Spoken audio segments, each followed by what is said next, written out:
Hello beautiful people, welcome to Wizardium. In today's episode we explore what if Harry and Hermione fell in love and claimed the wizarding throne together. Hit like, subscribe and join our community of story lovers. Let's begin. Chapter 1. The Fracture. The rain had been falling on Knockturn Alley for 3 days straight, and Harry Potter was fairly certain it had nothing to do with weather. He crouched behind the collapsed remains of a shopfront, Borgin and Burke's, or what was left of it, and watched the light at the end of the alley pulse like a diseased heartbeat. Amber, then black, then amber again, each cycle slightly faster than the last. Beside him, Hermione Granger had her wand out and her jaw set in the particular way that meant she'd already figured out something alarming and was deciding how to phrase it. "How bad?" Harry asked quietly. "Define bad."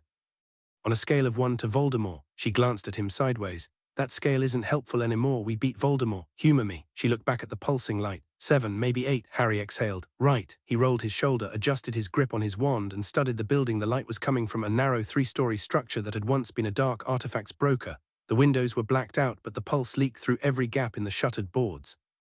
The whole street smelled of burnt copper and old magic, the kind that had been sitting in one place too long and had gone slightly rancid. "What is it exactly?" "It's a null fracture," Hermione said, as if the words tasted unpleasant. "Someone's been running a continuous dissipation ritual, probably for weeks, and it's destabilized the local magical substrate. It's like..." She paused, searching. "You know how ice forms over water? The ritual's been chipping at the underside. Now there's a hole."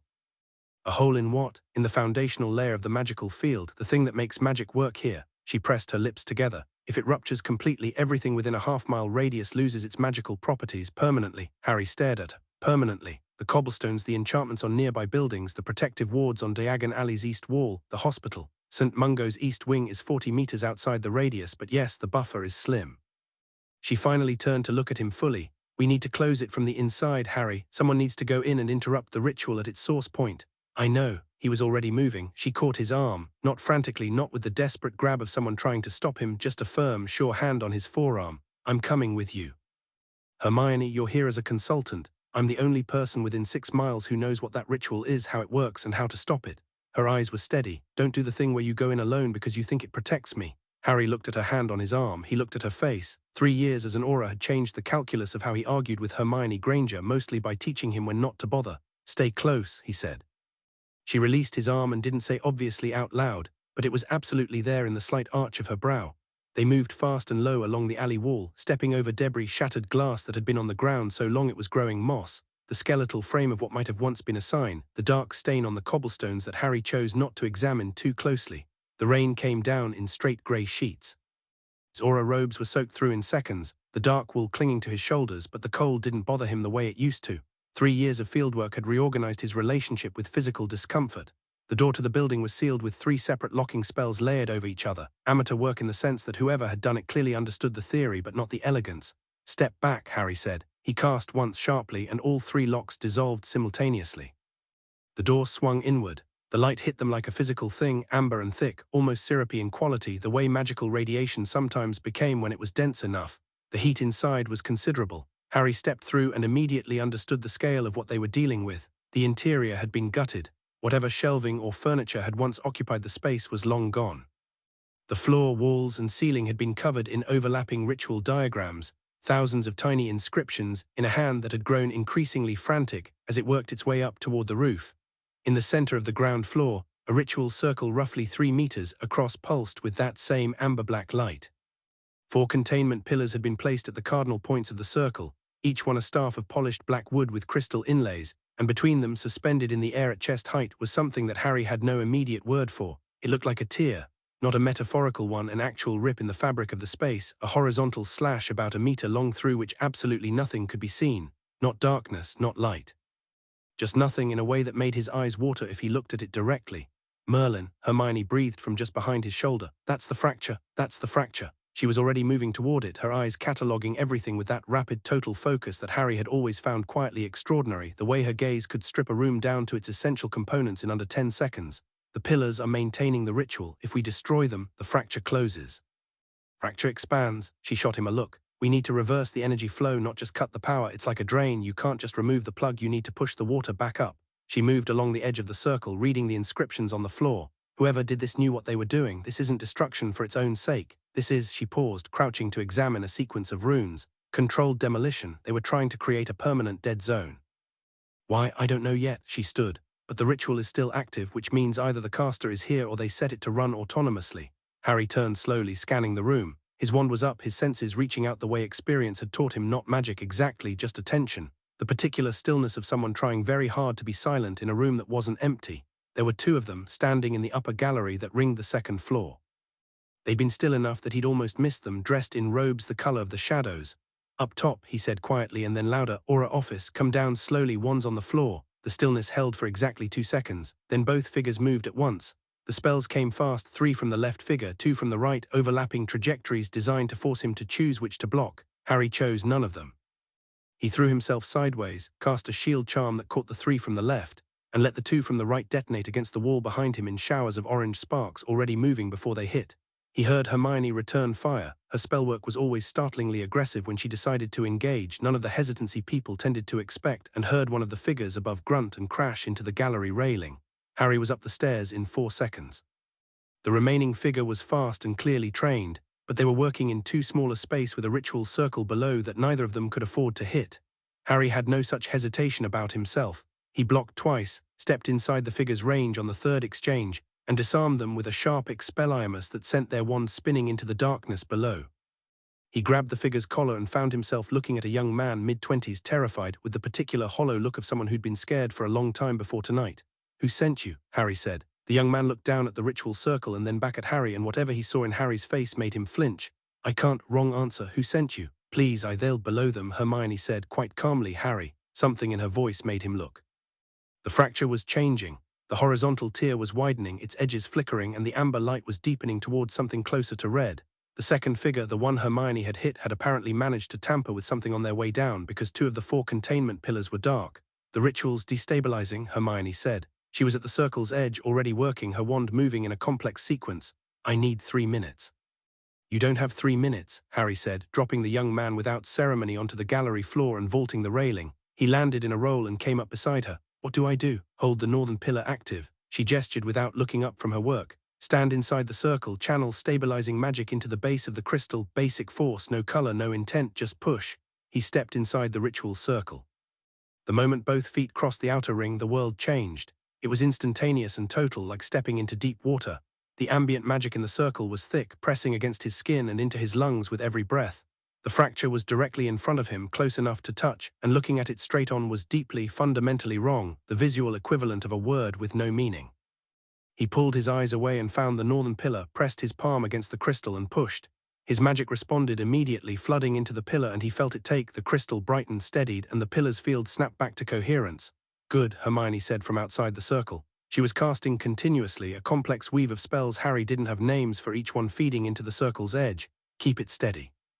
I'm going to reverse the flow through the eastern channel. You need to be inside the circle to do that." "Yes, but not yet." Her wand never stopped moving. "The sequence has to be right, or we accelerate the fracture instead of closing it."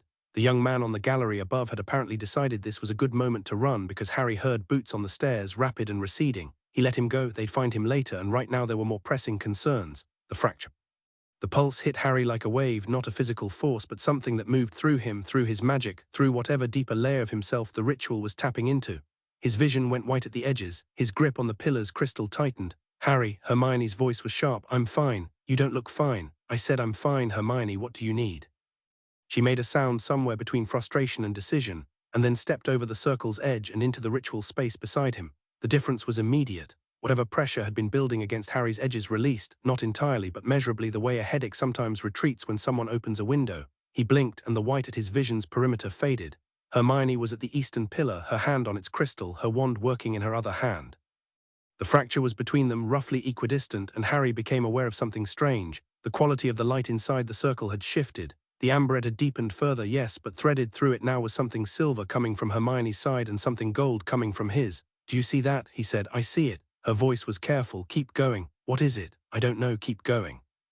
Silver and gold threads drifted toward each other across the fracture's surface, moving against the directional current of the ritual, and where they met, the fracture's edges shivered. Hermione's casting changed. The complex weave she'd been maintaining shifted into something else, something Harry felt as much as saw, a pulling, a drawing together, the magical equivalent of gathering scattered papers into a stack. The fracture's edges began slowly to move toward each other. "It's working," Harry said. "I know." Her breath was controlled, focused. "Channel harder, don't hold back." He didn't. He opened up completely, the way he'd learned in his second year of Aura training when his instructor, a formidable Irish woman named Catriona Walsh who brooked absolutely no self-limitation in her students, had spent 6 months teaching him that the instinct to moderate was a survival habit from childhood, not a magical necessity. His magic poured into the pillar and the gold thread in the air blazed. The silver from Hermione blazed to match it. They collided over the fracture in a burst of light that wasn't painful so much as enormous, the kind of brightness that exists below the threshold of eyes and lives instead in the chest, and Harry heard Hermione make a sharp involuntary sound, not pain, something else, something he didn't have a word for, and then the fracture closed, not gradually, not inch by inch, the way the ritual had been winding toward it. Instantly, completely, with a sound like a thunderclap in a sealed room, the tear sealed itself and the amber-red light died and the ritual circle went dark, and Harry and Hermione were standing in a gutted building in Knockturn Alley in total silence, each with one hand on a pillar crystal and their breathing loud in the sudden quiet. The rain tapped against the blocked windows. Harry let go of the pillar. His hand was shaking slightly. He looked at it with mild professional interest, noting the tremor without judgment. Magical overextension did that sometimes. Hermione, I know, she said. What just happened? She took her hand off the eastern pillar and turned to face him across the now dark circle. Her hair was wild with static, frizzing dramatically in the aftermath of the discharge, her eyes very bright in the low light. There was a streak of something that might have been blood along her left cheek where she'd grazed herself on something, though she didn't seem to have noticed it yet. I don't know precisely, she said, but I have a theory. Of course you do, don't start. But there was something in her expression that wasn't quite steady, and Harry recognized it because he'd felt it too, that reverberant trembling inside his chest, like a bell that had been struck hard and was still ringing. They walked out into the rain, and the cold and wet of the alley was almost comforting in its normalcy. Harry cast a quick containment ward around the building's perimeter, standard procedure for a ritual site, while Hermione sent up the aura notification signal, a bright emerald spark that arced up over the rooftops into the grey sky, calling the response team. Are you all right? He asked. She was touching her cheek where the blood was, looking at her fingers with detached curiosity. Caught myself on one of the display cases when I was moving. It's nothing.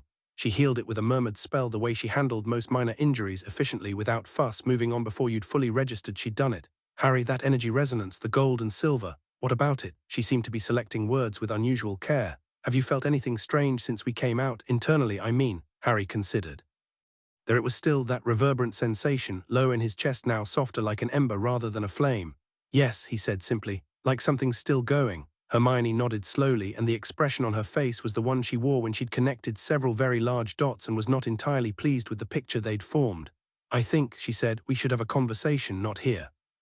The response team arrived 20 minutes later, 4 auras and a containment specialist, and Harry briefed them at the scene with the crisp efficiency that 3 years of reporting had drilled into him. He filed the essentials, a null fracture ritual, 2 unknown casters, one in custody on the gallery floor where Hermione had left him neatly stunned and bound, the other fled but identified by rough description. He did not mention the resonance phenomenon. That felt instinctively like something to hold close until he understood it. Hermione stood slightly apart during the briefing, her arms folded, her eyes distant. She was thinking the way she sometimes did, not processing but reaching, her mind moving ahead to a problem she hadn't fully articulated yet. He'd learned to recognize the look in 5th year and had spent the years since finding it variously reassuring, slightly intimidating, and genuinely fascinating, depending on the context.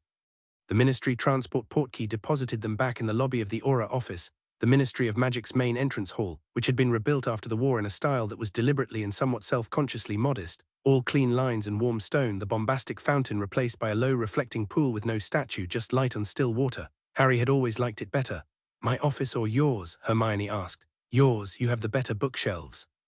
She made a small sound of agreement, and they took the lift 2 floors down to the Department of Magical Law Reform, which shared its level with the Office of Magical Research and a small canteen that smelled perpetually of good tea and mediocre sandwiches. Hermione's office was at the end of the corridor, a corner room she'd requisitioned in her 2nd year at the Ministry over the formal objections of 3 people who outranked her, which she had dismantled one by one with exhaustive written arguments until they gave up.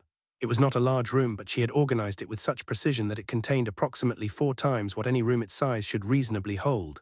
Every surface had a system. Even the chaos looked intentional. She cast a locking charm on the door and a silencing ward on the walls before she'd even fully crossed the threshold, then went straight to the kettle she kept on the side table, tea first. Harry had learned not to interrupt this particular sequence. He dropped into the battered leather chair across from her desk that had been there since before her tenure and showed no signs of ever leaving, stretched his legs out and waited. She set 2 mugs down, sat behind her desk, and looked at him directly.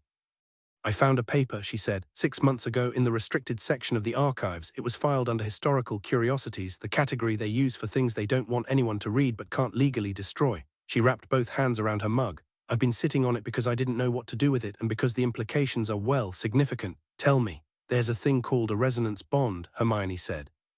Been documented 7 times in the last 1,000 years. Each instance involved 2 witches or wizards whose magical signatures were. The paper calls it harmonically aligned, which is somewhat imprecise, but the meaning is clear. When 2 such people work magic together under sufficient shared duress, their magical fields don't just cooperate. They merge, they become in some fundamental functional sense a single magical entity while remaining 2 individuals. Harry was quiet for a moment. And the gold and silver is precisely consistent with every documented case. Her voice was steady, but her fingers had tightened on the mug. The harmonic resonance produces a visible spectrum signature. Each partner has one. Typically, the records suggest complementary colors. Gold and silver are fairly complementary, Harry said. Yes, Hermione, I know. Are you telling me that we just accidentally? I'm telling you the evidence is consistent with the beginning stages of a resonance bond. Yes, she met his eyes. The reverberant sensation you're feeling in your chest, I have it too. Harry thought about that. He took a sip of tea. It was strong and very hot, the way she always made it. What does it mean functionally? She leaned back slightly. That depends on what the paper says and what the historical records confirm, and this is the relevant part, what the ancient governance accords of 1342 stipulate about bonded pairs. He raised his eyebrows. The resonance bond, Hermione said carefully and precisely, is described in the accords as the definitive criterion for sovereign claim. Bonded pair whose harmonic resonance is verified by the wizarding world's foundational magical structures is legally recognized, under the oldest governance framework that still exists, as joint sovereign authority over the wizarding community. The rain outside was still going. Someone in the corridor laughed at something, the sound muffled by the silencing ward. Somewhere in the building a door closed. You're telling me, Harry said slowly, that this accidentally made us kings, joint sovereigns. The terminology the accords use is paired claimants. A pause, but yes, effectively, and this is under laws that still exist, laws that have never been repealed because everyone assumed they were theoretical. The last verified resonance bond was in 1743, and that pair never understood what had happened to them. The knowledge had been systematically suppressed by the time the modern ministry formed. She was watching him closely. Harry, the ancient council of founders. Do you know what they actually do? Ceremonial body, rubber stamp historical decisions, award heritage plaques, that sort of thing. That's what they want people to think. She stood and moved to one of her bookshelves, pulling a slim, dark-covered volume from a precise spot. She turned to a marked page and set it on the desk in front of him. The ancient council exists to maintain the accords.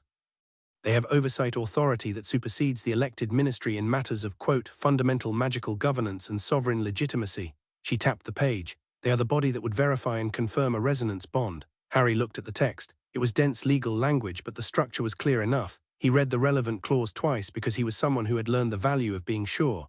Who chairs the council? Hermione's expression shifted slightly, not to fear, but to something more considered. A man named Cassius Voss. He's been High Chancellor for 11 years. He's from one of the oldest families in Britain. The Voss bloodline goes back to before the Statute of Secrecy. He's charming, politically brilliant, and has spent the last decade quietly ensuring that nothing threatens the existing power structure. And a verified resonance bond between Harry Potter and Hermione Granger would threaten it considerably. A muggle-born witch and a half-blood wizard holding the only sovereign claim in the wizarding legal framework. Yes, I'd say that qualifies as a considerable threat to men like Voss. She sat back down. Which brings me to the Null Fracture tonight. Harry straightened slightly. You think that was connected? I think someone deliberately triggered a crisis in Knockturn Alley that required 2 capable magical partners to work in close harmonic proximity under severe duress. She held his gaze. I think someone knew what that would do. The silence between them had weight. Someone tried to trigger the bond intentionally, Harry said. Or someone tried to prevent it and failed. I'm not sure yet which. Drummed her fingers once on the desk, one of her few tells, a brief percussive expression of uncertainty. The young man who ran, he was scared, Harry, not of us or not only of us, he was scared of whoever sent him, which suggests orders, Harry said, and a chain, which suggests orders and a chain and someone at the top who already knows about resonance bonds and wanted something specific to happen tonight. She paused, or to be prevented. They sat with that for a moment. Harry set his mug down on the edge of her desk, precisely in the small clear space she always maintained there, which he'd come to understand was not accidental. She kept it free because he always put things there. He noticed this now, and the noticing produced a small complicated feeling in his chest adjacent to the still reverberant warmth. When did you figure it out? He asked. That it might be a bond. I suspected the moment the color resonance started. She was honest with him, as she almost always was when they were alone. I confirmed it, or the conditions are consistent with confirmation about 30 seconds after we stepped out of the building. And you didn't tell me immediately because I wasn't sure how to say it, she said, quite simply, and because I wanted to think first. Harry nodded. He understood that. He also understood something else, which was that the sensation in his chest was not purely magical, had not been purely magical probably for quite some time, and the resonance had simply illuminated something that had been growing in a direction neither of them had addressed. He didn't say this. He filed it the way he'd learned to file the things that weren't ready to be said yet. What do we do? He asked. Research first, she said immediately. I need everything the archives have on the resonance bond, the full documented cases, not the sanitized versions. I need the actual text of the ancient governance accords, the original, not the modern summary, and I need Luna Lovegood. She's been studying this. I didn't tell you because I didn't know it was relevant. She sent me a paper 3 months ago on historical bonded pairs that I thought was just one of her interesting tangents. It wasn't. She's been researching this specifically. Hermione's expression had shifted into the concentrated, forward-looking mode that Harry associated with her having decided on a plan. She'll have things we can't get from official channels, and in the meantime, we don't confirm anything to anyone. Her eyes were clear and serious. Not yet, not until we understand the full scope of what we're dealing with. Agreed. Harry stood. He was tired, the good clean tired of overextension rather than the grinding exhaustion of worry, and the night had moved from emergency to planning, which meant the immediate moment of crisis had passed. Hermione, she looked up. The caster who ran, he said. I want him found before anyone else gets to him. She nodded once, already reaching for her quill. I'll send a memo to the tracking unit tonight. He moved to the door. Unlocked the charms she'd placed on it because she'd taught him the sequence years ago and he still remembered it. Then he paused, one hand on the frame. Does it hurt? He asked. The bond, the sensation. She considered this honestly, and what crossed her face was something open and quiet, almost private. No, she said, it doesn't hurt at all. He nodded and left. Walking back through the empty ministry corridors at close to midnight, his footsteps echoing off the clean stone floors, Harry let himself think about it, really think, not the tactical assessment he'd been running since the moment Hermione explained it, but the actual felt reality of what had happened tonight. Something had changed. Not abruptly, that was the thing he kept coming back to. It hadn't felt abrupt. The resonance had ignited in the circle, yes, in that burst of gold and silver light, but the rightness of it, the way his magic had extended toward hers like a compass needle finding north, that hadn't been new, that had been recognition. That had been something that had existed for a long time, taking its first proper breath. He thought about Hermione drumming her fingers on the desk, about the clear space she kept for his mug, about 3 years of partnering that had moved so far beyond their old schoolyard dynamic that he sometimes forgot they'd started anywhere at all. He thought about the fracture closing the instant they'd stopped holding back. Outside, the rain was still falling on the city, and London moved around him, Muggle London, bright and unaware, rushing through its night as the last ministry workers drifted out through the visitors' exits and dispersed into it. Harry walked among them with his collar up and his thoughts loud, and the warm gold frequency in his chest steady as a second heartbeat. In her corner office, 2 floors underground, he knew without asking that Hermione was already deep in the first of a great many books. 3 miles north, in a townhouse in Kensington that had belonged to the Voss family for 200 years, a fire burned in a carved marble hearth, and a man in his late 50s stood with a glass of wine and a letter he'd received an hour ago. His name was Cassius Aldrich Voss, and his face as he read the report from Knockturn Alley was perfectly, carefully still. He read it once, then again. Then he moved to his writing desk, set down the wine he hadn't touched, and began to write a response with the unhurried precision of a man who has been playing a very long game and has just seen the first move he genuinely didn't anticipate. He wrote for 10 minutes, sealed the letter, called his owl, and then stood at the window, watching the London rain fall on the street below, and began to rearrange everything he thought he knew about the next several months. Chapter 2, What the Archives Know. The Ministry's restricted archive was technically open to authorized personnel between 7 in the morning and 9 at night. Hermione had been there since 5:30. She'd owled the head archivist the night before with a requisition form so precisely worded and so thoroughly cited that denying it would have required the archivist to argue with 17 separate precedents, and Hestia Pruett, who had held the post for 20 years and had the approximate temperament of someone who had spent 2 decades underground with documents, had simply unlocked the gate and gone back to bed. The restricted archive occupied the sub-basement level of the ministry, below even the Department of Mysteries. It smelled of time, specifically, of parchment and preservation spells, and the particular dry mineral quality of magic that had been sitting undisturbed for decades. The shelving units were enchanted to expand indefinitely inward, so the room that appeared to be roughly 30 feet square actually contained somewhere in the region of 40,000 documents, organized by a filing system that Hermione had reverse-engineered during her first visit and found, privately, to be elegant in a way she suspected was accidental. She worked at the long central table with 4 Lumos orbs floating overhead and a system she'd developed. Active reading pile on the left, cross-reference pile in the middle, irrelevant but interesting pile on the right. The irrelevant but interesting pile was already disturbingly large. She kept moving things off it and back to the middle. The ancient governance accords existed in 3 versions. The modern summary she'd already read. The 19th century transcription was useful but visibly editorialized. Whole clauses had been rewritten in language that softened and obscured. But the original, drafted in 1342 and signed by representatives of 7 founding families, was a different document entirely. It was written in archaic English with occasional Latin interpolation, and it was direct in the way legal documents had been before lawyers learned that imprecision was profitable. It stated without ceremony that the wizarding community's legitimate governance authority derived from the resonance bond, because a bonded pair embodied in their very magic the harmonic balance that all good governance required, the convergence of power and wisdom, force and reason, instinct and knowledge. It was almost philosophical for a legal document. The clause on sovereign claim was 3 paragraphs. Hermione read it 4 times, made 2 pages of notes and sat back. The claim was not automatic. The bond had to be verified, and the verification mechanism was specific. The bonded pair had to present themselves before the foundational magical structures of the wizarding world, which the accords described as the pillar sites, locations where the original enchantments laid down by the founders of Wizarding Britain still existed intact. There were 4 of them.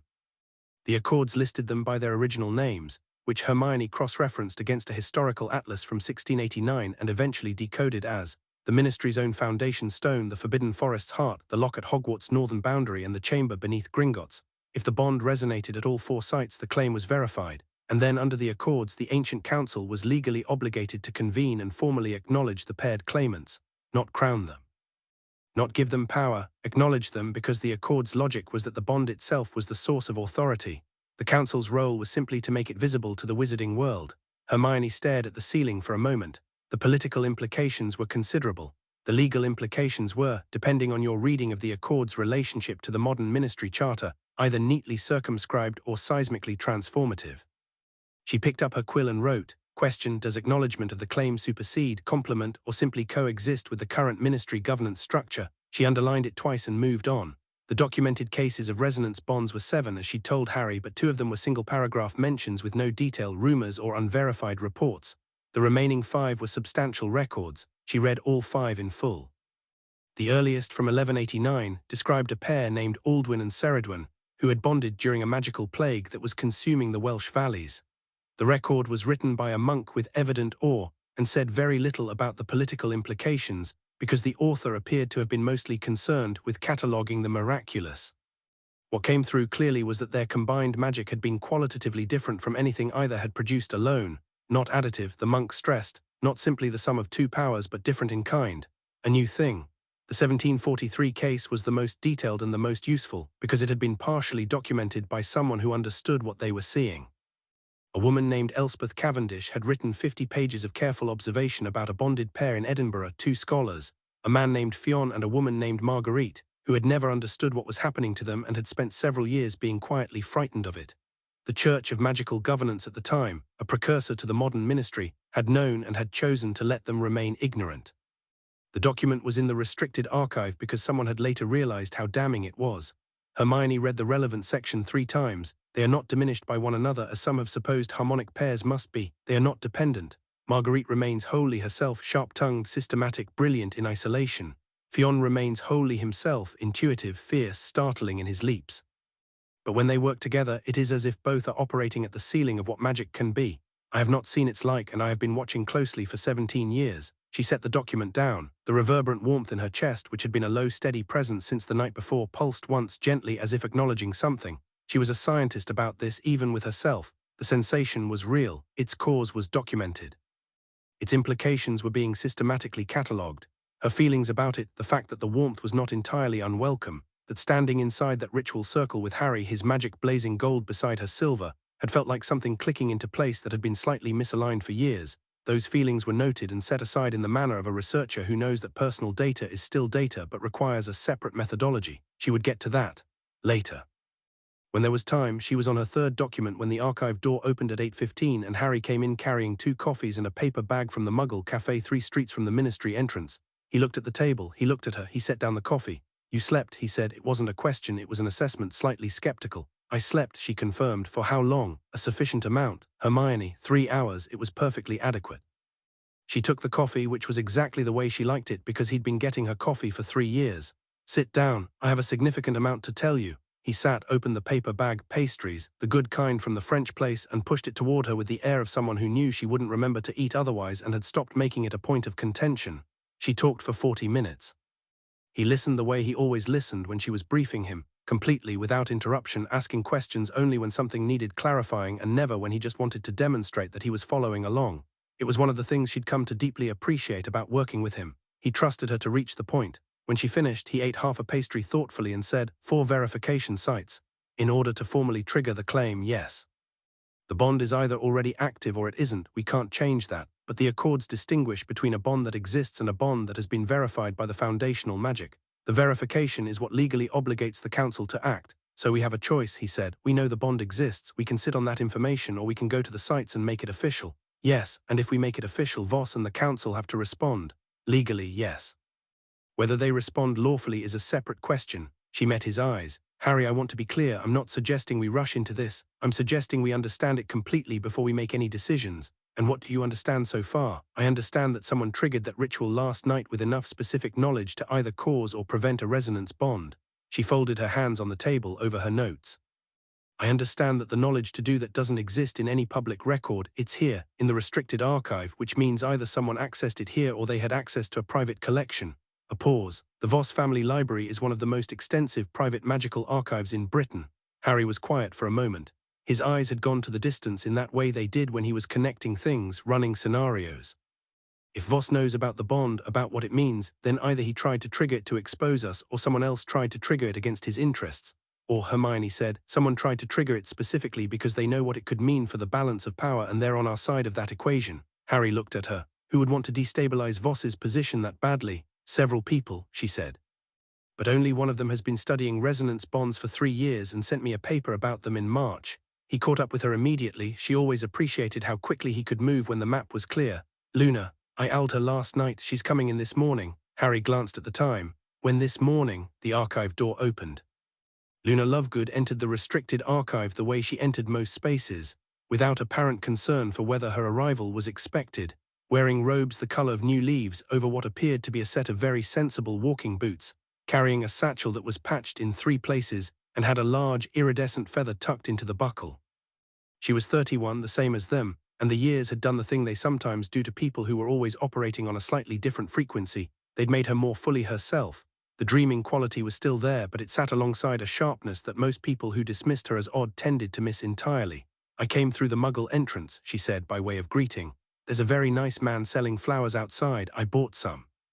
She reached into her bag and produced a small bunch of yellow flowers, which she set on the corner of Hermione's document pile without ceremony. You've both had your magical fields significantly altered in the last 12 hours. You look very bright. She said this in the same tone most people used for you look tired or nice weather today. Harry stood up. Luna. Hello, Harry. She hugged him briefly with genuine warmth. She hugged Hermione and then drew back and looked at her with those wide, calm eyes. It happened then. You knew it might, Hermione said, not an accusation, a confirmation. Luna sat down, opened her satchel and began pulling out documents with the cheerful efficiency of someone who had been prepared for this conversation for some time. I suspected. The conditions were building. She glanced up. Did you know that your resonance signatures have been detectable to someone with the right instruments for at least a year and a half? I've been watching. You've been watching, Harry said. Observing, Luna corrected gently. There's a difference. I wasn't interfering, I was documenting. She spread 3 documents on the table alongside Hermione's pile. The resonance bond isn't random. It requires the right people and the right conditions, and the conditions specifically require a moment of complete mutual trust under genuine magical duress.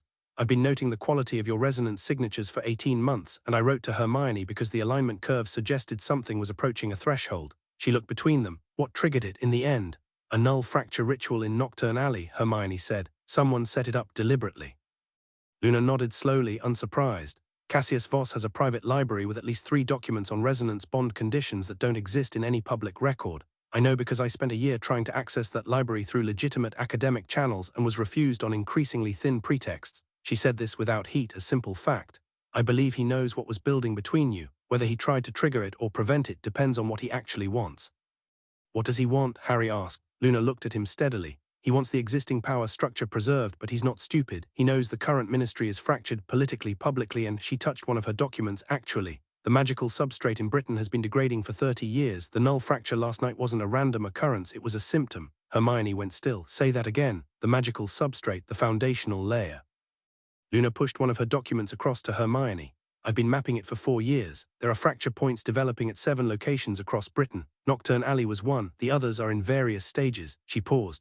The accords describe the resonance bond as the mechanism by which the foundational magic is maintained. A bonded pair whose magic is in harmonic alignment with the substrate acts as a kind of living anchor for it. That's not a political metaphor, that's a functional description. The silence in the archive was absolute. Hermione looked at the substrate map Luna had produced. The fracture points were marked in red, and she could see immediately that their distribution was not random. They clustered around places of old, deep magic, places where the original enchantments laid down at the wizarding world's founding were oldest and therefore most strained. The ministry's sublevels, the Forbidden Forest's eastern edge, the northern shore of the Hogwarts Loch. 3 of the 4 verification sites. Luna, she said quietly, these fracture locations. Yes, Luna said, I noticed. Harry had leaned over to look at the map. His shoulder was close to Hermione's, the warmth of him a solid presence at her side, and the resonance in her chest responded to it with that same quiet compass needle certainty. She was aware of it and noted it and continued working. Someone has been accelerating the substrate degradation, Harry said. Those ritual sites in Knockturn weren't passive. Someone built them. Yes, Luna said. To do what? Luna looked at him with the particular expression she used when she was deciding how alarming to be. To ensure that by the time anyone with the authority to address the degradation tried to do something about it, the fractures would be too advanced to close without a bonded pair. And without a bonded pair on record, the accords would require the council to convene to address a governance crisis. Tilted her head. It's elegant, actually. Either the bond manifests and the old power structure is challenged, or the substrate collapses and the council is forced to act under emergency provisions which concentrate power in the High Chancellor. Either way, Voss wins something, Hermione said slowly. Or, Harry said, either way someone is applying pressure to force a specific outcome and Voss is the one managing which outcome it is. Luna smiled, and it was a slightly more complicated smile than her usual. Now you're thinking about it correctly. Hermione stood and paced 2 steps, her thinking stride, the abbreviated version that fit in small rooms. If the substrate is actively degrading, we don't have the luxury of sitting on this. Those fracture sites will continue to expand whether we act or not. The Ministry's Magical Infrastructure Office has been aware of the degradation, Luna said. They've been filing reports for 8 years. The reports have been consistently deprioritized by the Council's Liaison Committee. A pause. The Liaison Committee chair is a Voss appointee, Harry said very calmly. Right. It was the voice he used when he'd made a decision, and the decision involved something significant. Hermione recognized it the way she recognized all his voices by now, the whole spectrum from casual to urgent to the quiet, still tone that meant he'd stopped calculating and started moving. We need to understand the full scope of what Voss is doing, he said, before we walk into his sight line, which means we have until he makes his next move to gather everything we need. He looked at Hermione. How long to read everything relevant in this archive? I've been here since 5:30, give me another full day. I'll give you 2. He turned to Luna. Your substrate maps, how current are they? Updated 2 weeks ago. But if the ritual in Knockturn was an acceleration attempt, I should re-examine the nearby measurements. The fracture there may have been contained, but the local substrate disruption, can you do that today? I already planned to, Luna said simply. That's why I have the sensible boots, Harry nodded. I need to go to the Auror office. The young man we caught last night, he'll have been processed by now. I want to speak to him before anyone else thinks to. Hermione looked up sharply. The interrogation log will be official record. I'll be the interrogating officer, that's entirely normal. His tone was mild. I just want to know who he's afraid of before someone above my pay grade decides to manage the information. She considered pushing back on the phrasing and decided it wasn't worth it because she would have done the same thing. Be careful. Always. He picked up his coffee, drained the last of it, and moved to the door. He paused. Luna looked up. Thank you, he said, for watching. Luna's smile was uncomplicated this time. I thought you'd figure it out on your own eventually, but I wanted to make sure there was a record either way. She began sorting her papers back into her satchel. Oh, and Harry, the man in Knockturn, his name is probably Daniel Thorne. He's a third-year ministry clerk who went missing from his post 3 months ago. Someone's been using him as a courier. Harry stared at her. How do you know that? I asked the right flowers, Luna said pleasantly. He left. Luna and Hermione listened to his footsteps recede down the corridor, and then Luna looked at Hermione with the direct, honest attention that she'd always been capable of and which most people who knew her casually never expected. You've known for a while, Luna said, not the bond, something more specific, more personal. Hermione went back to her documents. Known what? That he's it for you. Luna said it simply, the way she said most true things. I'm not prying, I just want to check that you know because the bond changes things and I want you to have made that distinction yourself. Hermione was quiet for a moment. Outside, somewhere above them, the Ministry was beginning its morning operations, the distant sounds of it drifting down through the layers of stone and enchantment. "I know," she said at last. Luna nodded, apparently satisfied, and returned to her work. The interrogation room in the Auror office was a clean, small space, deliberately uninspiring, designed to eliminate distraction. Harry sat across from Daniel Thorne, who was 24, from Bristol, had graduated from Hogwarts 6 years ago with unremarkable grades and a reputation for being quietly dependable, and currently looked like a man who had not slept and had spent most of the night deciding whether to be sick. He was frightened. Harry had seen the specific shape of this kind of fear enough times to read it clearly, not the fear of consequence, but the fear of the person who had put him in this position in the first place. Someone was more frightening to Daniel Thorne than an Auror interrogation, which meant that someone had put considerable effort into being frightening. Harry sat down, set his notepad on the table with no particular ceremony, and said, "You're not in trouble." Daniel blinked. "I what?" "You're not our target, you were used." Harry kept his tone flat and factual, not gentle. Gentleness, paradoxically, often made frightened people more frightened, as if kindness suggested a worse truth waiting underneath. "We know you've been missing from your post for 3 months. We know you were couriering instructions for someone. I need to know who that someone is." Daniel looked at the table. His hands were flat on its surface, very still in the way that suggested he was using the stillness to hold himself together. "If I tell you, they'll know I told you." "Who told you that?" There was a message last week. It said if I was caught, I should stay quiet and I'd be looked after. If I talked." He stopped. "If you talked," Harry said. "What?" Daniel didn't answer, but his jaw tightened. Harry leaned forward slightly. "Listen to me. I understand that whoever you're afraid of has given you very good reasons to be afraid of them. I'm not dismissing that, but I need you to understand something. There are things happening right now that are bigger than whoever threatened you, and they are moving quickly. The people behind what happened in Knockturn last night are not going to stop at one night." He paused. "They put you in that building knowing we'd be called. They used you as a disposable piece. I want to know the name of the person who considers you disposable." The word disposable landed the way Harry had intended it to, not cruelly but truthfully. Daniel's stillness broke slightly, his hands shifted. "I never met them directly," Daniel said at last. "Messages through a drop point in Diagon Alley, a board outside Flourish and Blots. There's a loose brick on the left side." He swallowed. "But I was in the magical infrastructure corridor 3 months ago when I went to file some cross-department paperwork, and I saw the instructions being written. Whoever was writing them was using an enchanted quill. It was writing from a source somewhere else, a remote dictation charm." "What office was the quill in?" "Committee of Magical Oversight, Sub-Office 8. A pause. "Sub-Office 8 is technically the liaison to the Ancient Council." Harry wrote this down, said, "Thank you," stood up, and sent a memo to the Witness Protection Coordinator on his way out of the room. He was back in the lift before he'd fully processed the satisfaction of the picture coming together, not the satisfaction of being right, but of the thing clicking into clarity the way a good spell clicked when the intent was precise. Boss's liaison office, using a ministry clerk as a ground-level operative. Rituals in Knockturn, substrate fractures. A document archive that had been quietly managed for decades. It was patient work. It was the work of someone who thought in years, not weeks. Harry found an empty office on the 3rd floor, sat down and wrote a long, precise memo to his department head, Roberta Hinz, a woman he trusted with qualified completeness, which was to say he trusted her unless she was being pressured from above, which was a distinction he maintained carefully.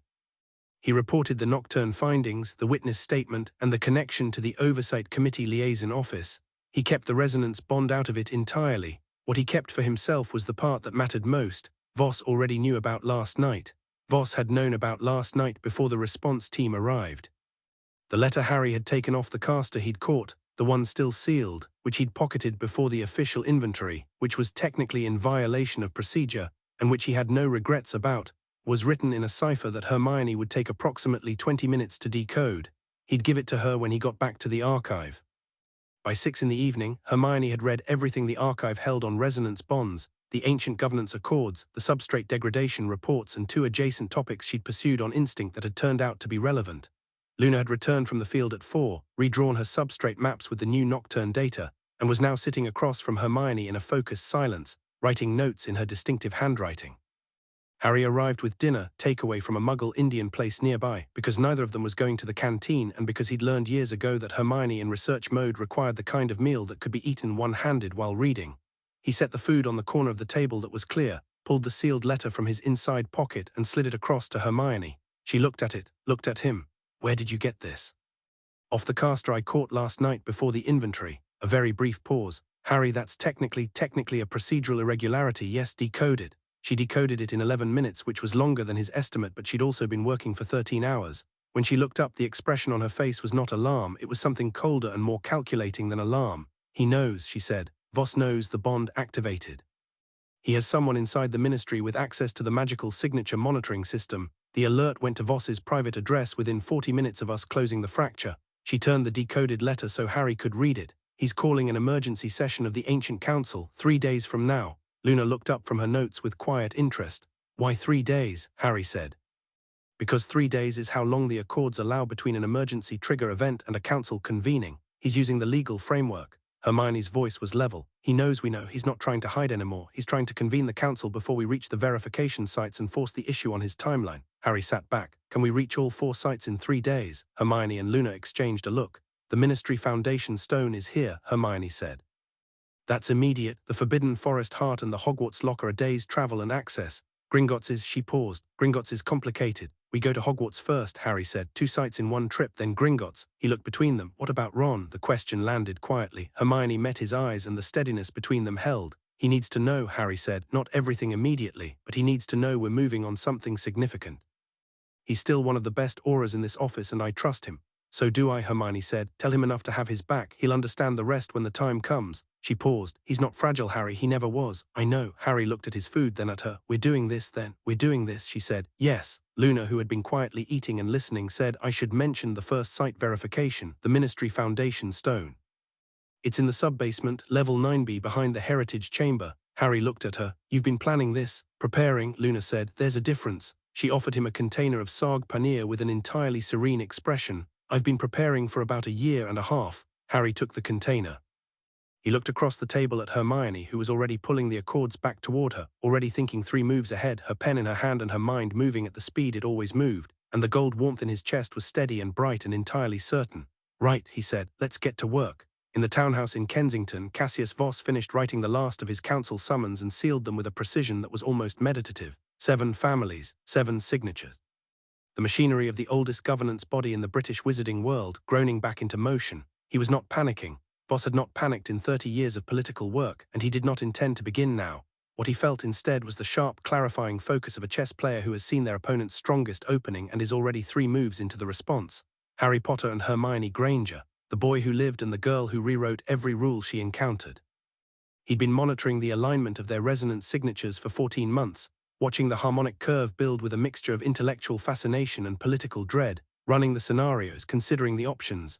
He had tried last night to trigger the bond in a controlled context, to bring it forward on his timeline in a location of his choosing so that he could control the narrative around it. He'd expected to have more time. He'd expected the young Auror and the ministry researcher to be frightened of what had happened to them, to pull back, to ask careful questions slowly. He'd expected wrong. Potter had taken the letter from the scene before inventory. Granger had been in the archive since before dawn. He picked up his wine, the same glass from an hour ago, still untouched, and drank a measured sip. They were faster than he'd anticipated and less cautious, which was either the arrogance of youth or the confidence of people who had already survived worse than him, possibly both. 3 days. He had 3 days to position the council before they reached the verification sites. He would need to move carefully and quickly and without the sloppiness of last night. No more couriers, no more sub-office cipher letters. He moved to his private library, 3,000 volumes, the oldest dating to the 11th century, the most important ones kept behind glass that was warded with magic older than the ministry itself.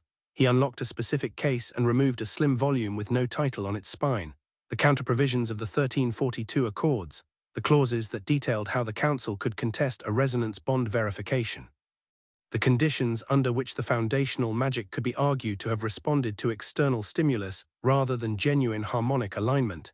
He opened to the relevant section and began to read, not with alarm, with method. Cassius Voss was a man who believed in the structures he'd spent his life maintaining, believed in them genuinely, not cynically, believed that order was worth more than fairness and stability worth more than revolution, and that the people who had always held power held it because the world worked better when certain things stayed in place. He was wrong about this, in the way that intelligent people are sometimes wrong about the most fundamental things, with great confidence and excellent arguments, and a sincere conviction that what they were protecting was not their privilege but the world's stability. He was also, within his own framework, absolutely formidable. He sat down, opened the volume, and began to plan.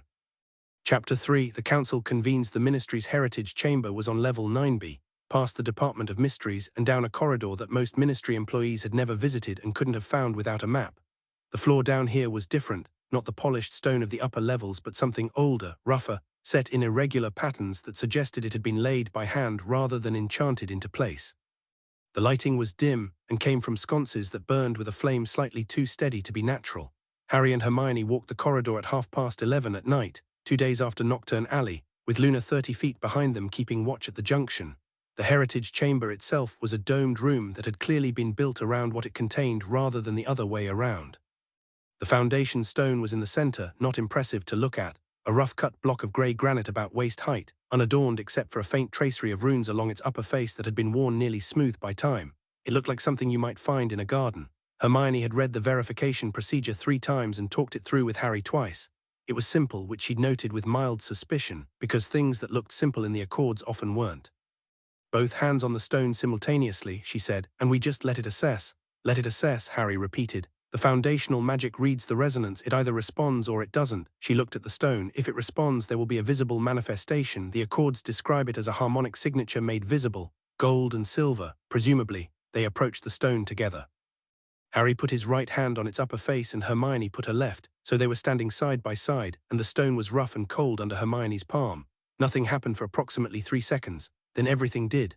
The runes along the stone's face blazed to life, not amber, not red, but a clean bright white that climbed through gold and silver simultaneously, both colors threading through each other without mixing, like 2 rivers meeting and running parallel. The light rose off the stone in a column and hit the dome above and spread across its surface, and the whole chamber was suddenly luminous with it, and Hermione felt the resonance in her chest surge upward into something that was not painful and not frightening, but was large in a way that made her breathe carefully. Beside her, Harry was very still. She could feel his magic in the stone under her hand, not metaphorically, actually feel it, the way you might feel heat radiating from a nearby source, except this was something more intimate than heat. It was recognizable, it was his. The light held for 30 seconds, then settled back into the stone with a sound like a single deep bell note, and the runes continued to glow faintly where before they'd been nearly invisible. Harry lifted his hand, she lifted hers. "That's a yes then," he said. "That," Hermione agreed, "is very much a yes." They left the heritage chamber, retrieved Luna, and were out of the ministry by midnight. No one had seen them. The stone's response was apparently self-documenting. Hermione had found the reference in the Accords that morning, a clause specifying that verification events were recorded in the foundational magic itself, not in any ministry paperwork that could be lost or altered. Voss couldn't erase what had just happened. He could contest it, delay it, try to argue around it, but he could not unmake it. 1 down, 3 to go, and they'd be at Hogwarts by dawn. The Hogwarts Express didn't run at 1 in the morning, so they apparated to Hogsmeade, which at this hour was utterly empty and very beautiful, dark stone buildings under sky swept clean and bright with stars, the silence broken only by wind moving through the empty high street.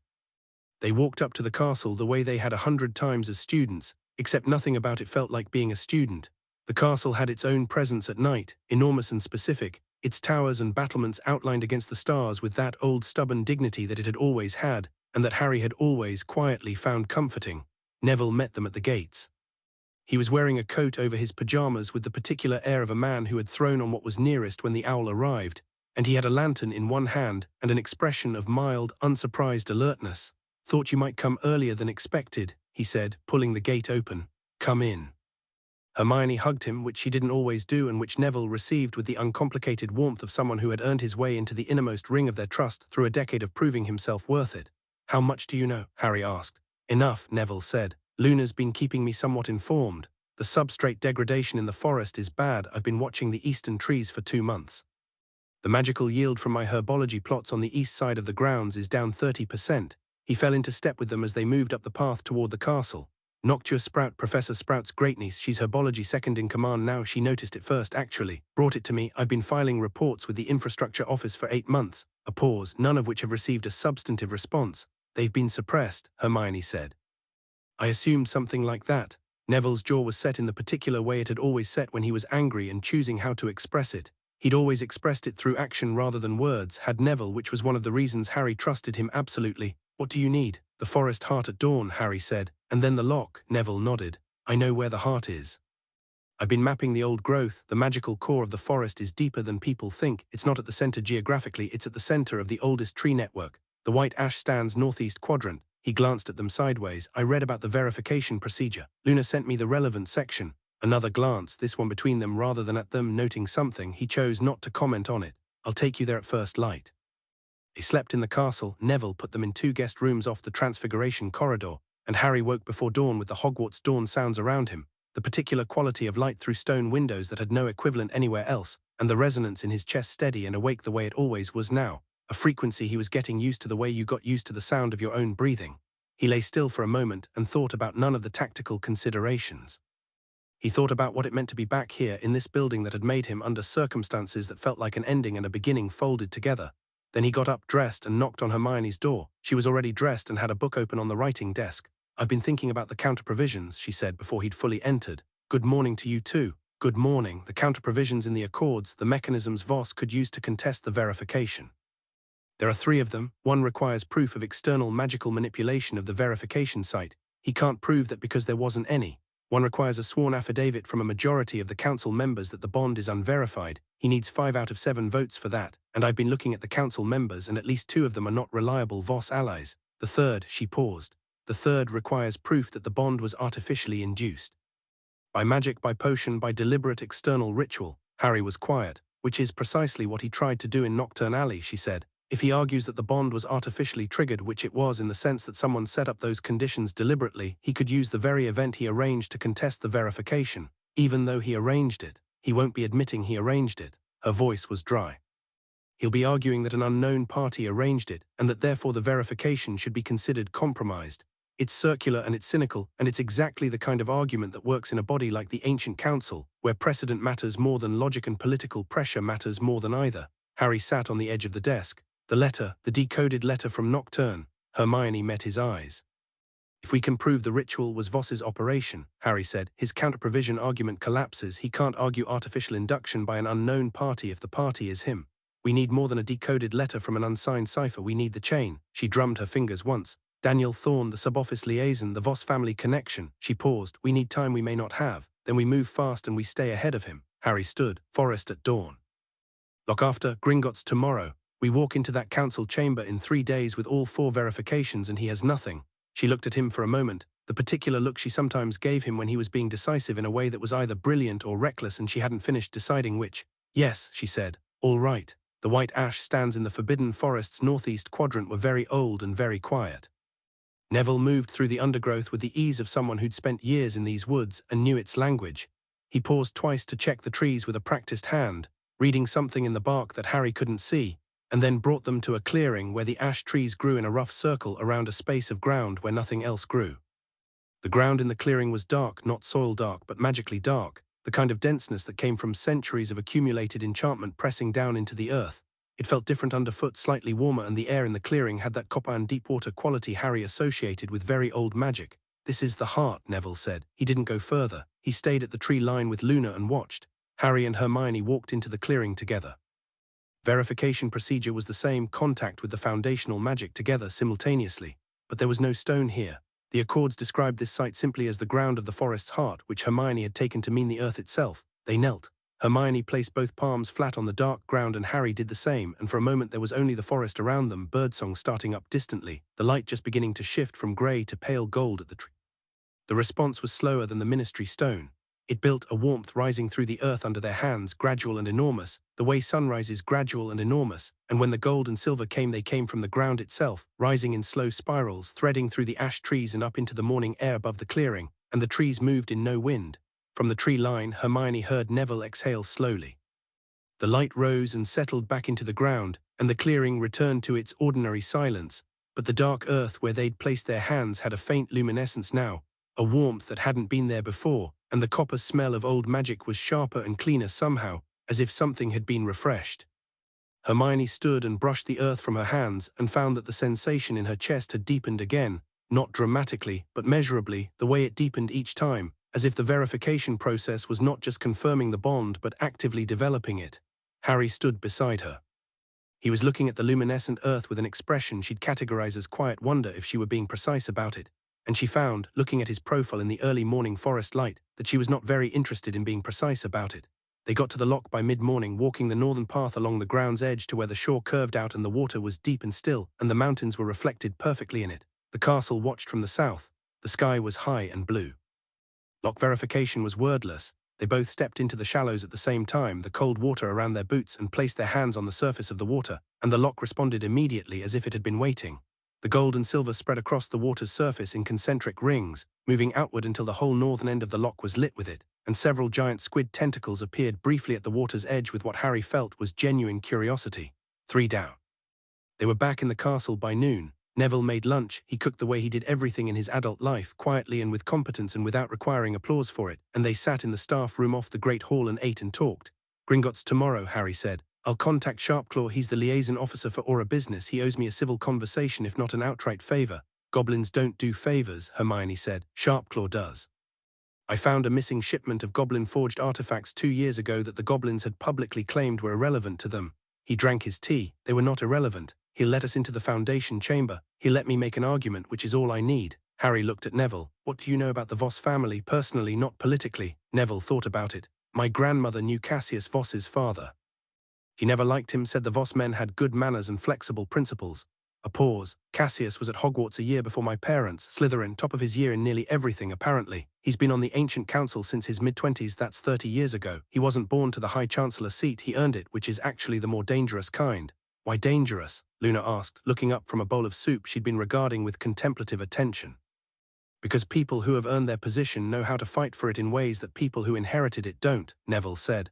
My grandmother always said, watch the self-made men in old families. They've learned both the old tricks and the new ones. Hermione had been quiet, eating and thinking. His weakest point isn't his political position, it's the substrate degradation. She set her fork down. He's been suppressing the infrastructure reports.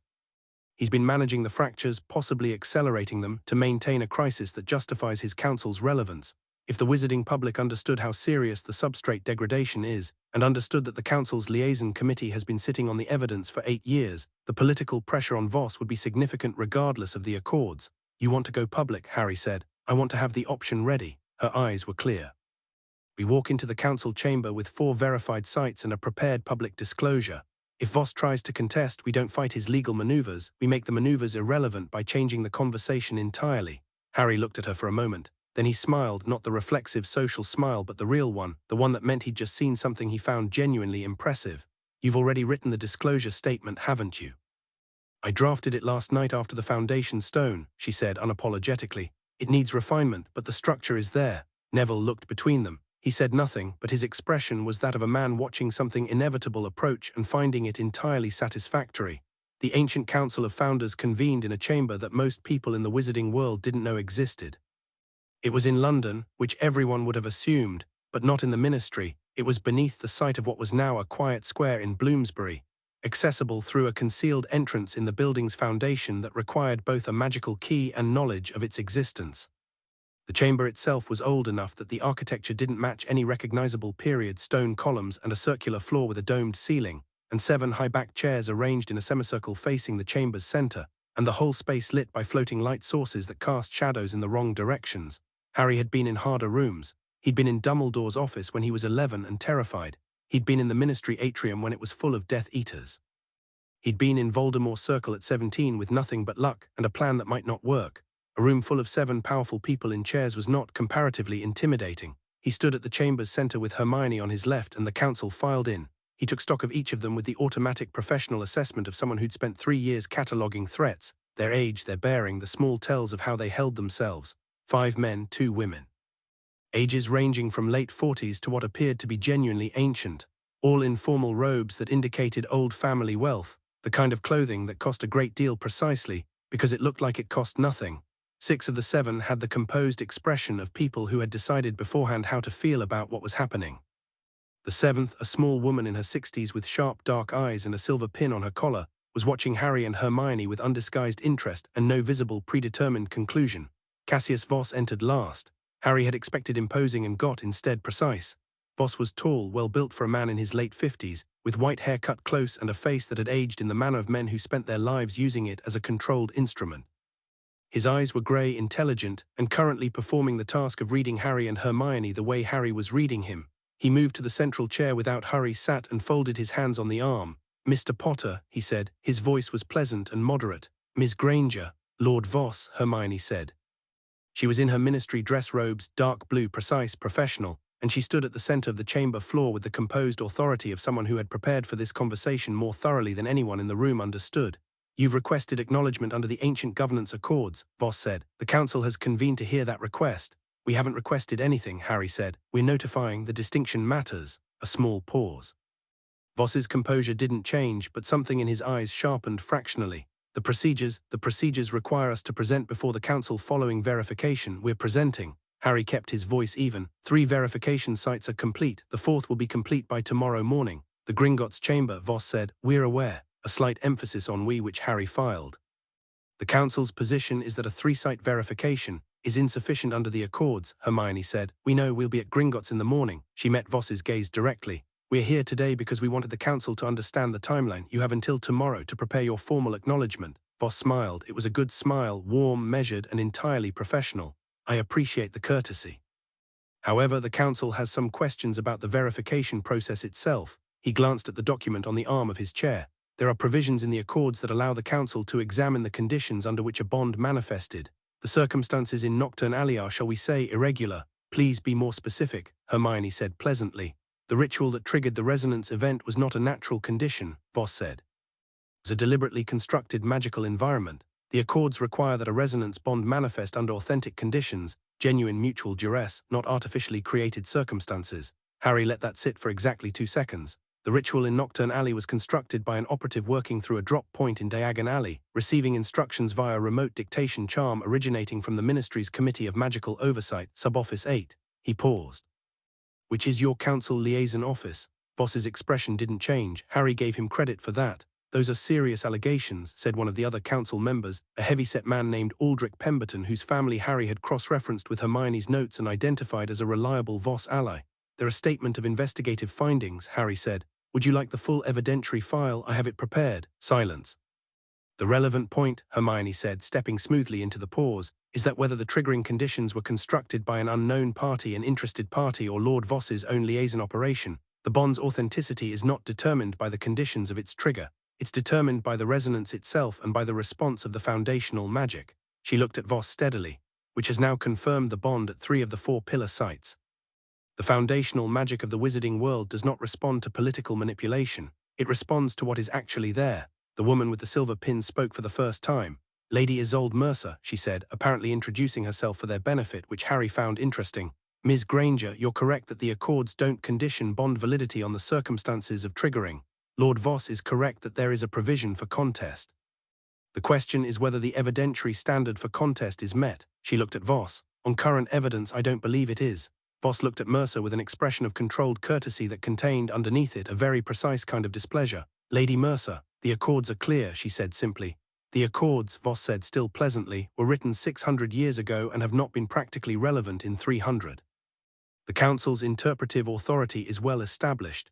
Interpretive authority does not extend to rewriting the text, Hermione said. The Council's authority extends quite far, Ms. Granger, Voss said, and for the first time the pleasantness in his voice had an edge under it, not anger, but the particular firmness of a man who has been very patient and is indicating its limits. You are young, and your enthusiasm is understandable.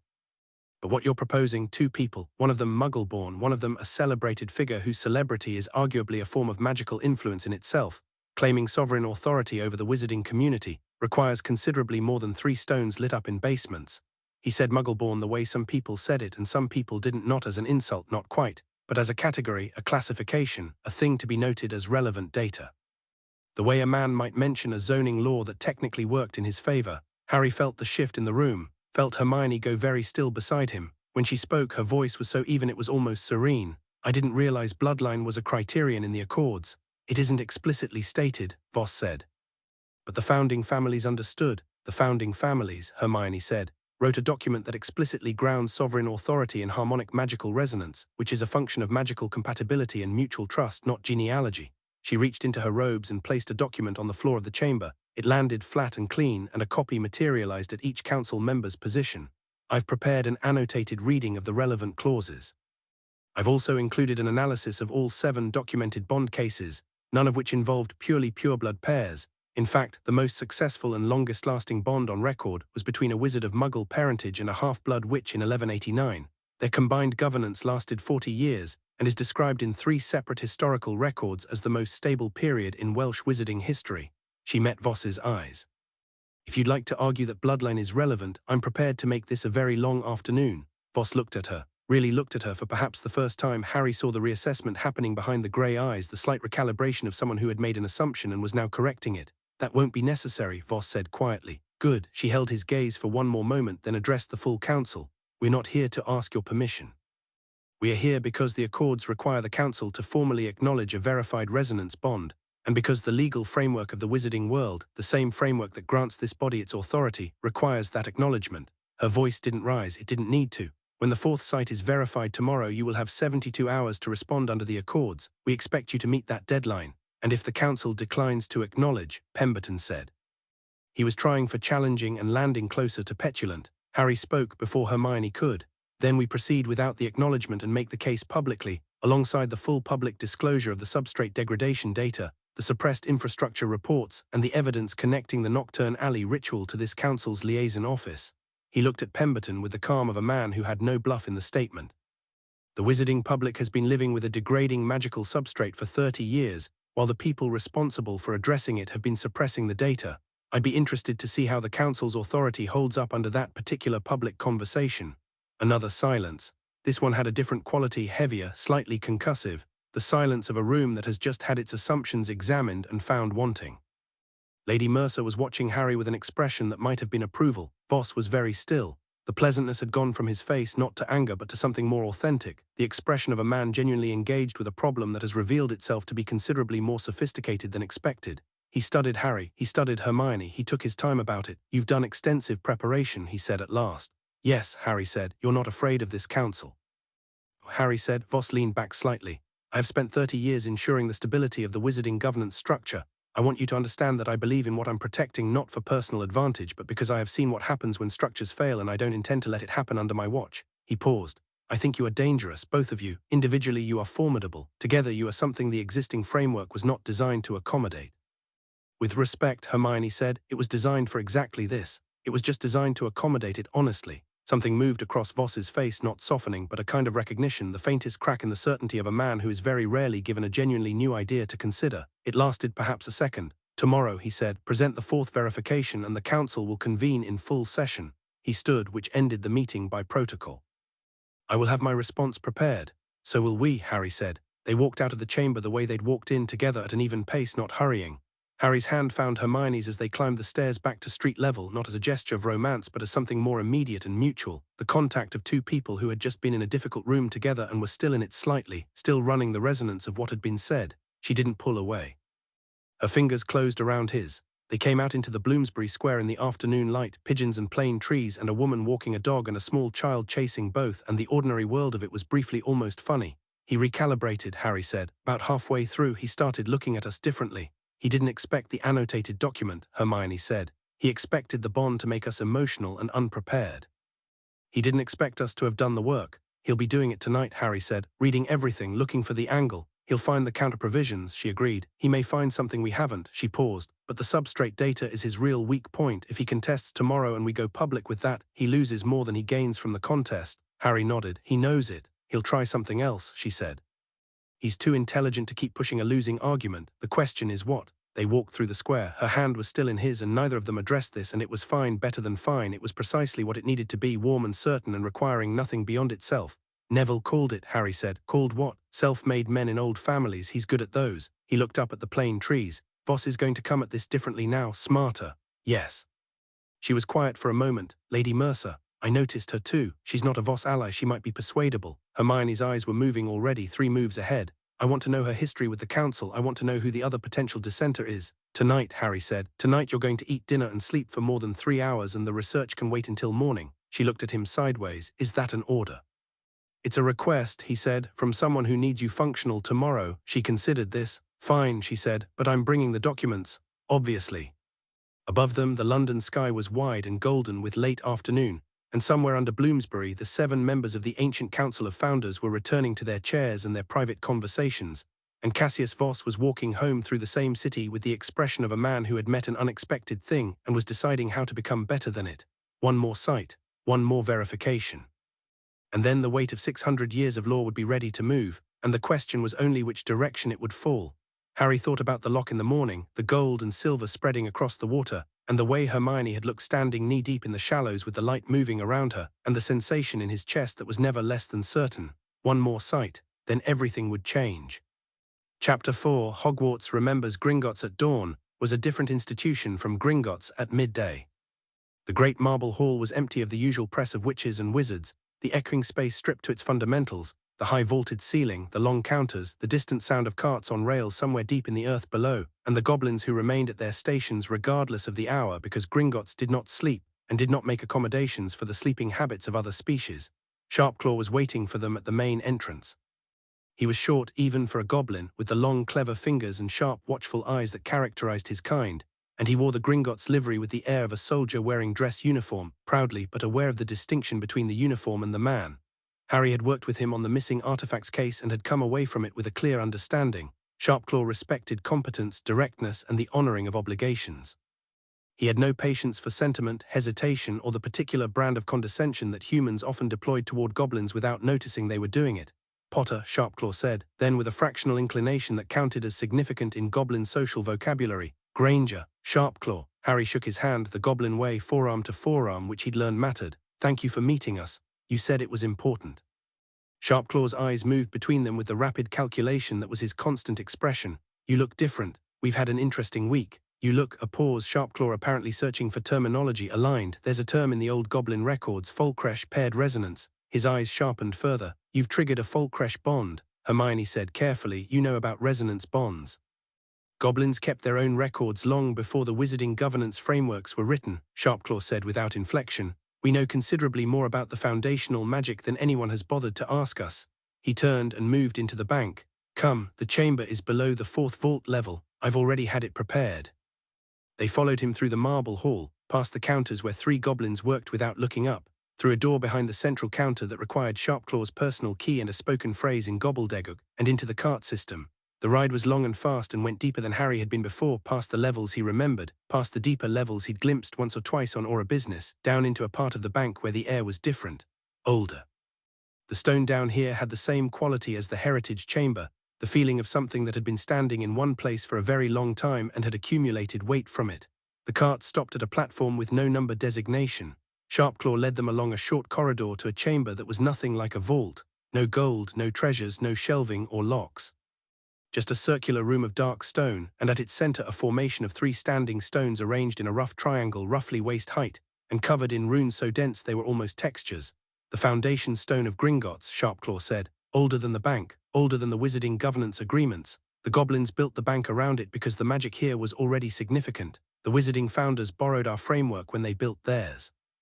He said this with the quiet precision of someone correcting a long-standing misrepresentation, which was precisely what it was. Place your hands on the central stone, both of you.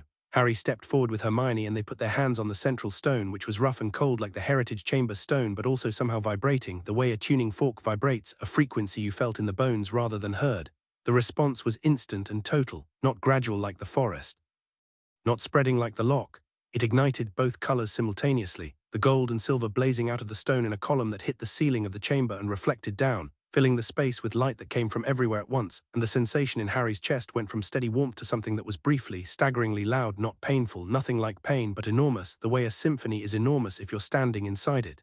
He heard Hermione make a sharp sound beside him. Not distress, the opposite. The runes on all 3 standing stones lit up in sequence, a chain reaction that went around the triangle 3 times before settling into a steady illuminated state. The vibration in the stone under Harry's hands became a pulse, regular, strong, deliberate. The light held for longer than at any of the other sites, nearly 2 full minutes of it, blazing and sustained. Then it drew back into the stones, and the chamber returned to its ordinary dimness, and the runes stayed lit the way they had at the heritage chamber, faintly, persistently, as if acknowledging something that wouldn't be unacknowledged. Harry lifted his hands. His arms were shaking, and he didn't bother to hide it because Sharpclaw had just watched the whole thing and concealment would be pointless. Hermione's eyes were bright. Her breathing was controlled, but only just. Sharpclaw was quiet for a moment that felt ceremonial. Then he said, the Folcresh is confirmed at 4 sites, under the old accords which predate your governance framework and remain binding on goblin institutions regardless of what the ancient council chooses to do. Gringotts formally recognizes the paired resonance. He met Harry's eyes. The bank's resources and institutional weight are not nothing, Potter. If the council obstructs, the goblins have standing to intervene in the formal record. Harry looked at him. Why are you helping us? because the substrate degradation is affecting goblin mining operations in the deeper tunnels, and it has been for 6 years, and the people responsible for addressing it have been useless, Sharpclaw said flatly. And because the Folcresh records are clear that a verified bonded pair is the only mechanism in the foundational magic that can repair substrate damage, not just contain it. He paused. Also because I find Voss personally irritating.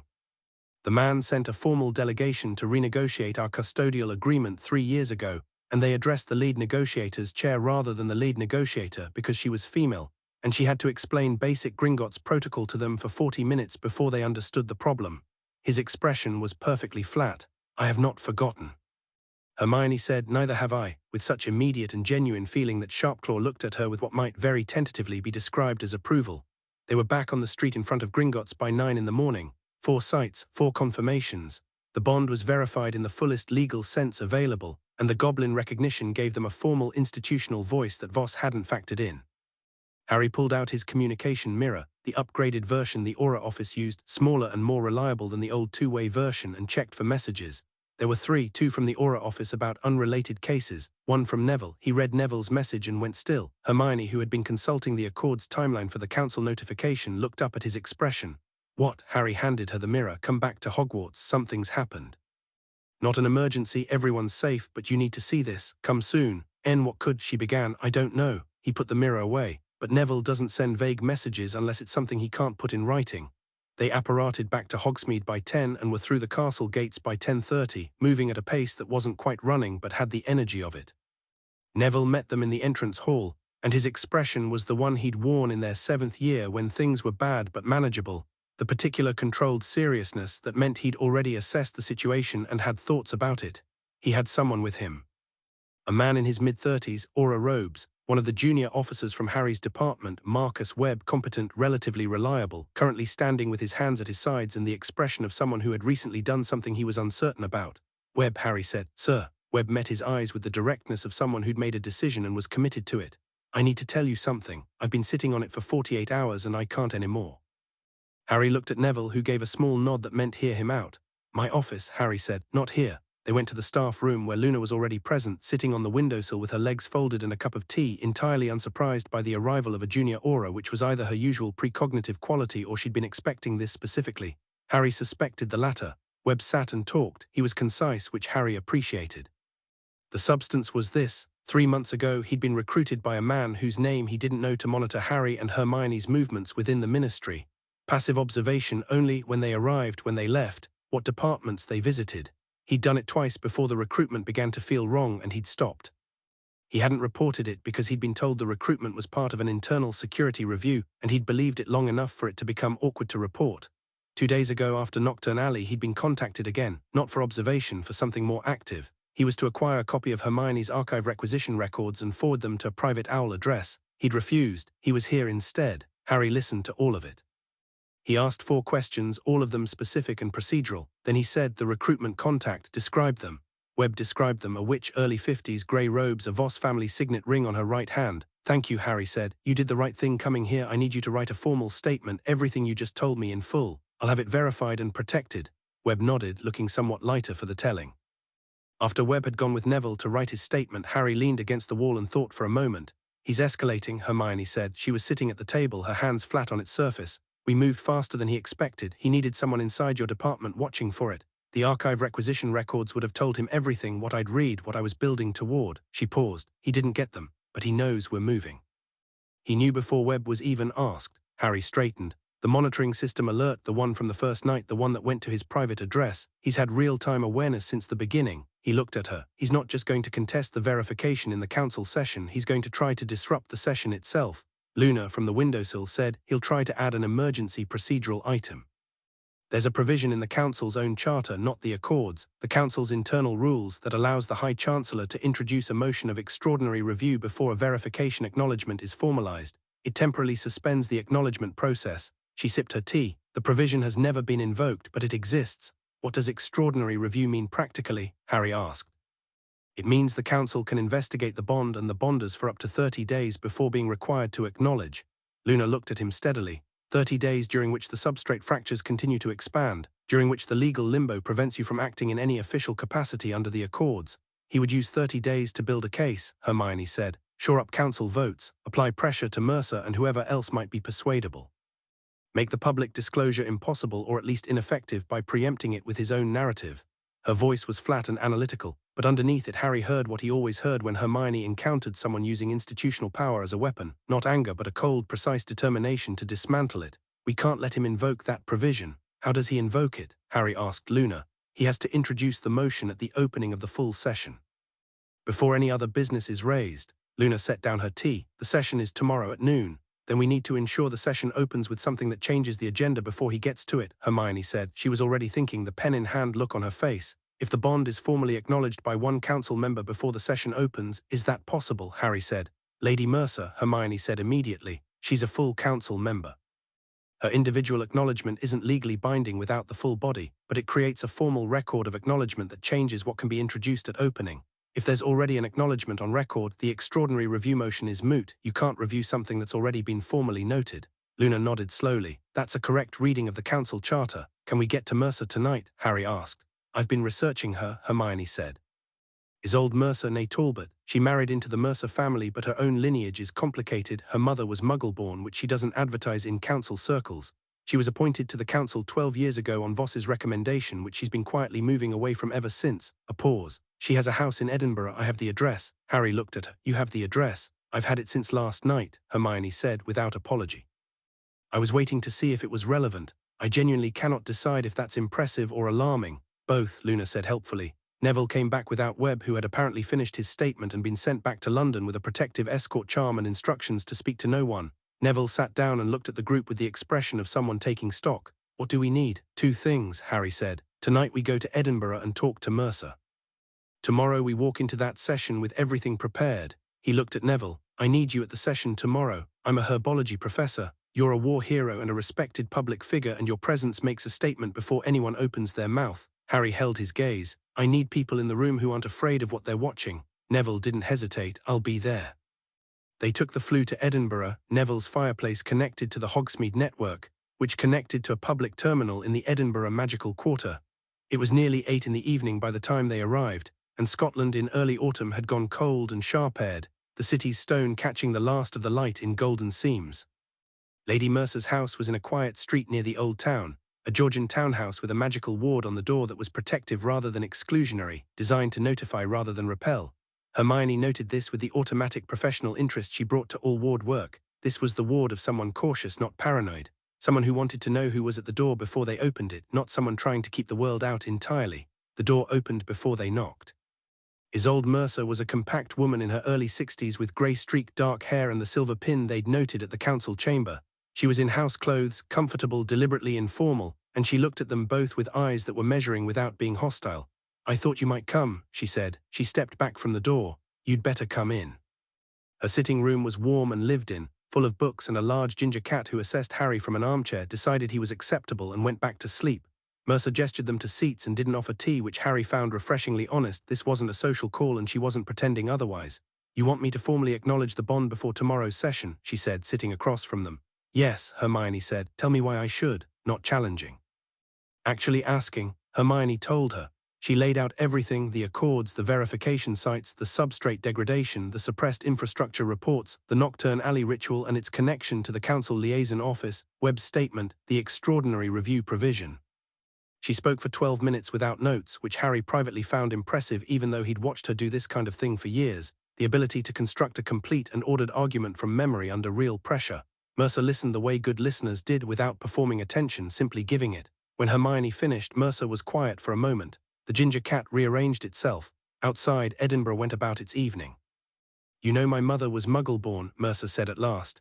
Yes, Hermione said. Cassius Voss knows too, he's always known. I believe he appointed me to the council partially because of it. A Muggle-born member creates a certain optics without requiring any actual structural change.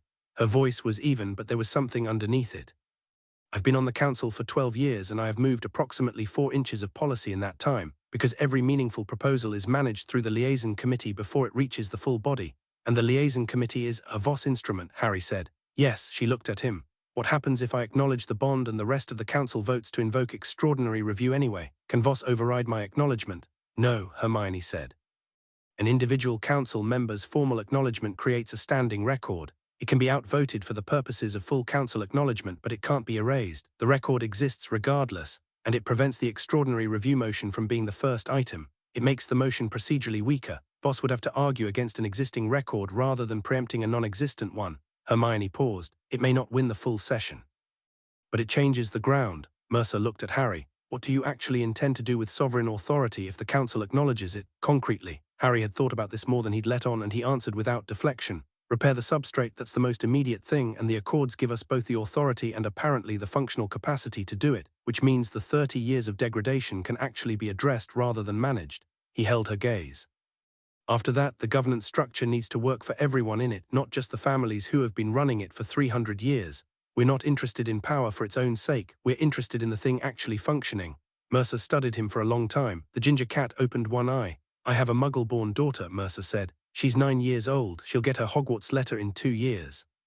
She stood cross to a small writing desk in the corner and selected a piece of formal correspondence paper, the kind embossed with the ancient council seal. My ex-husband, the Mercer heir, says the family name will open doors for her. He's not wrong, but I remember being told that, and I remember what it meant in practice. She sat at the desk and took up a quill. A system that requires the right name to open its doors is not a system, it's a club. She wrote for 2 minutes. Signed it, applied the council seal with a small hand press on the desk, folded it and handed it to Hermione. Formal individual acknowledgement as required under Article 14 of the Council Charter. She stood. I'll be at the session tomorrow. I'll vote for full acknowledgement. I cannot promise you the votes to win it outright. You don't have to promise anything, Harry said. You've already done enough. She nodded once. The ginger cat jumped down from the armchair, wound around her ankles, and regarded Harry and Hermione with the final evaluative authority that cats reserve for moments of genuine significance. They walked back through Edinburgh's evening streets to the Flu terminal, and the acknowledgement letter was in Hermione's inside pocket, and the cold air was clean and the city was lit up and beautiful, and they walked close together without quite saying why. One more thing, Harry said, before tomorrow.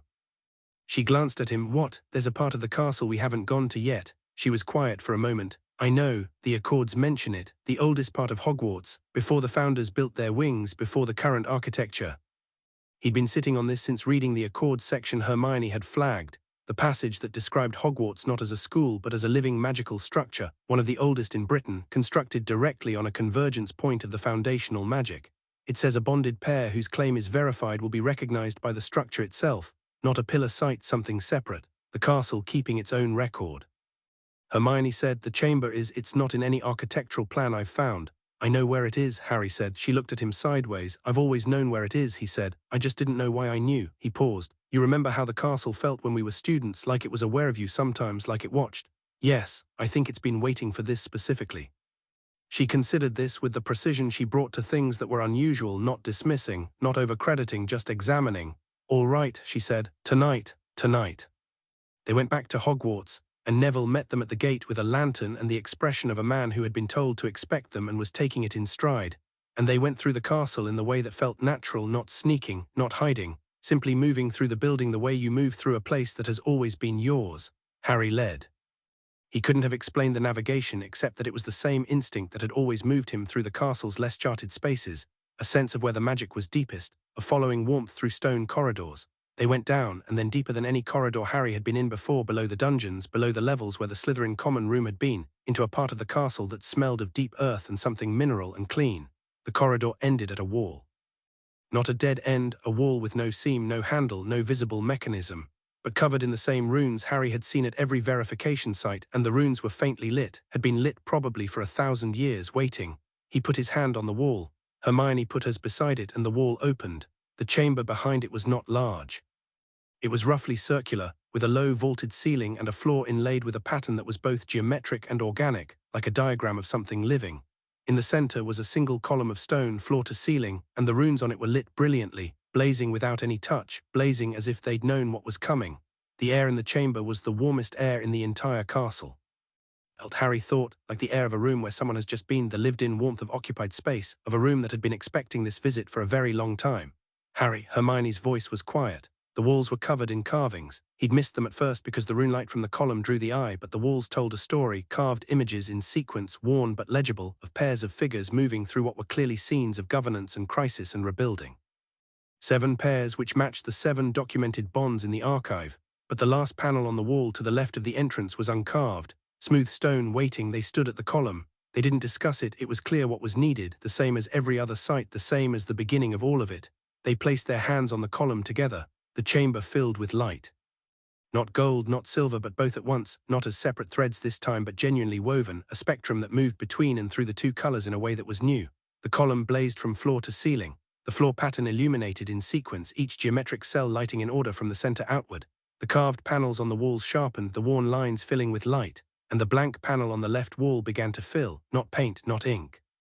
The stone itself was recording, carving in real time with the light as its instrument, two figures, recognizable in proportion and bearing if not in fine detail, standing together at the center of something that required both of them. Harry watched it happen. The resonance in his chest was not warm now, it was radiant, it was everything the warmth had been building toward, and he was aware with complete certainty that this was real and had always been real and would not stop being real after they left this room. He was also aware that Hermione was crying. Not dramatically, she would never cry dramatically, it wasn't in her.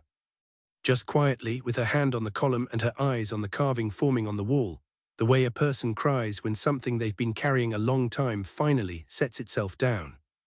He turned to her and she turned to him, and the column between them and the chamber around them were blazing with light, and he put his free hand against her face and she let him, and they stayed like that, his thumb at the corner of her eye, her hand on the column and the other coming up to cover his, for a long moment that the chamber kept perfectly, the way the stone was keeping everything else.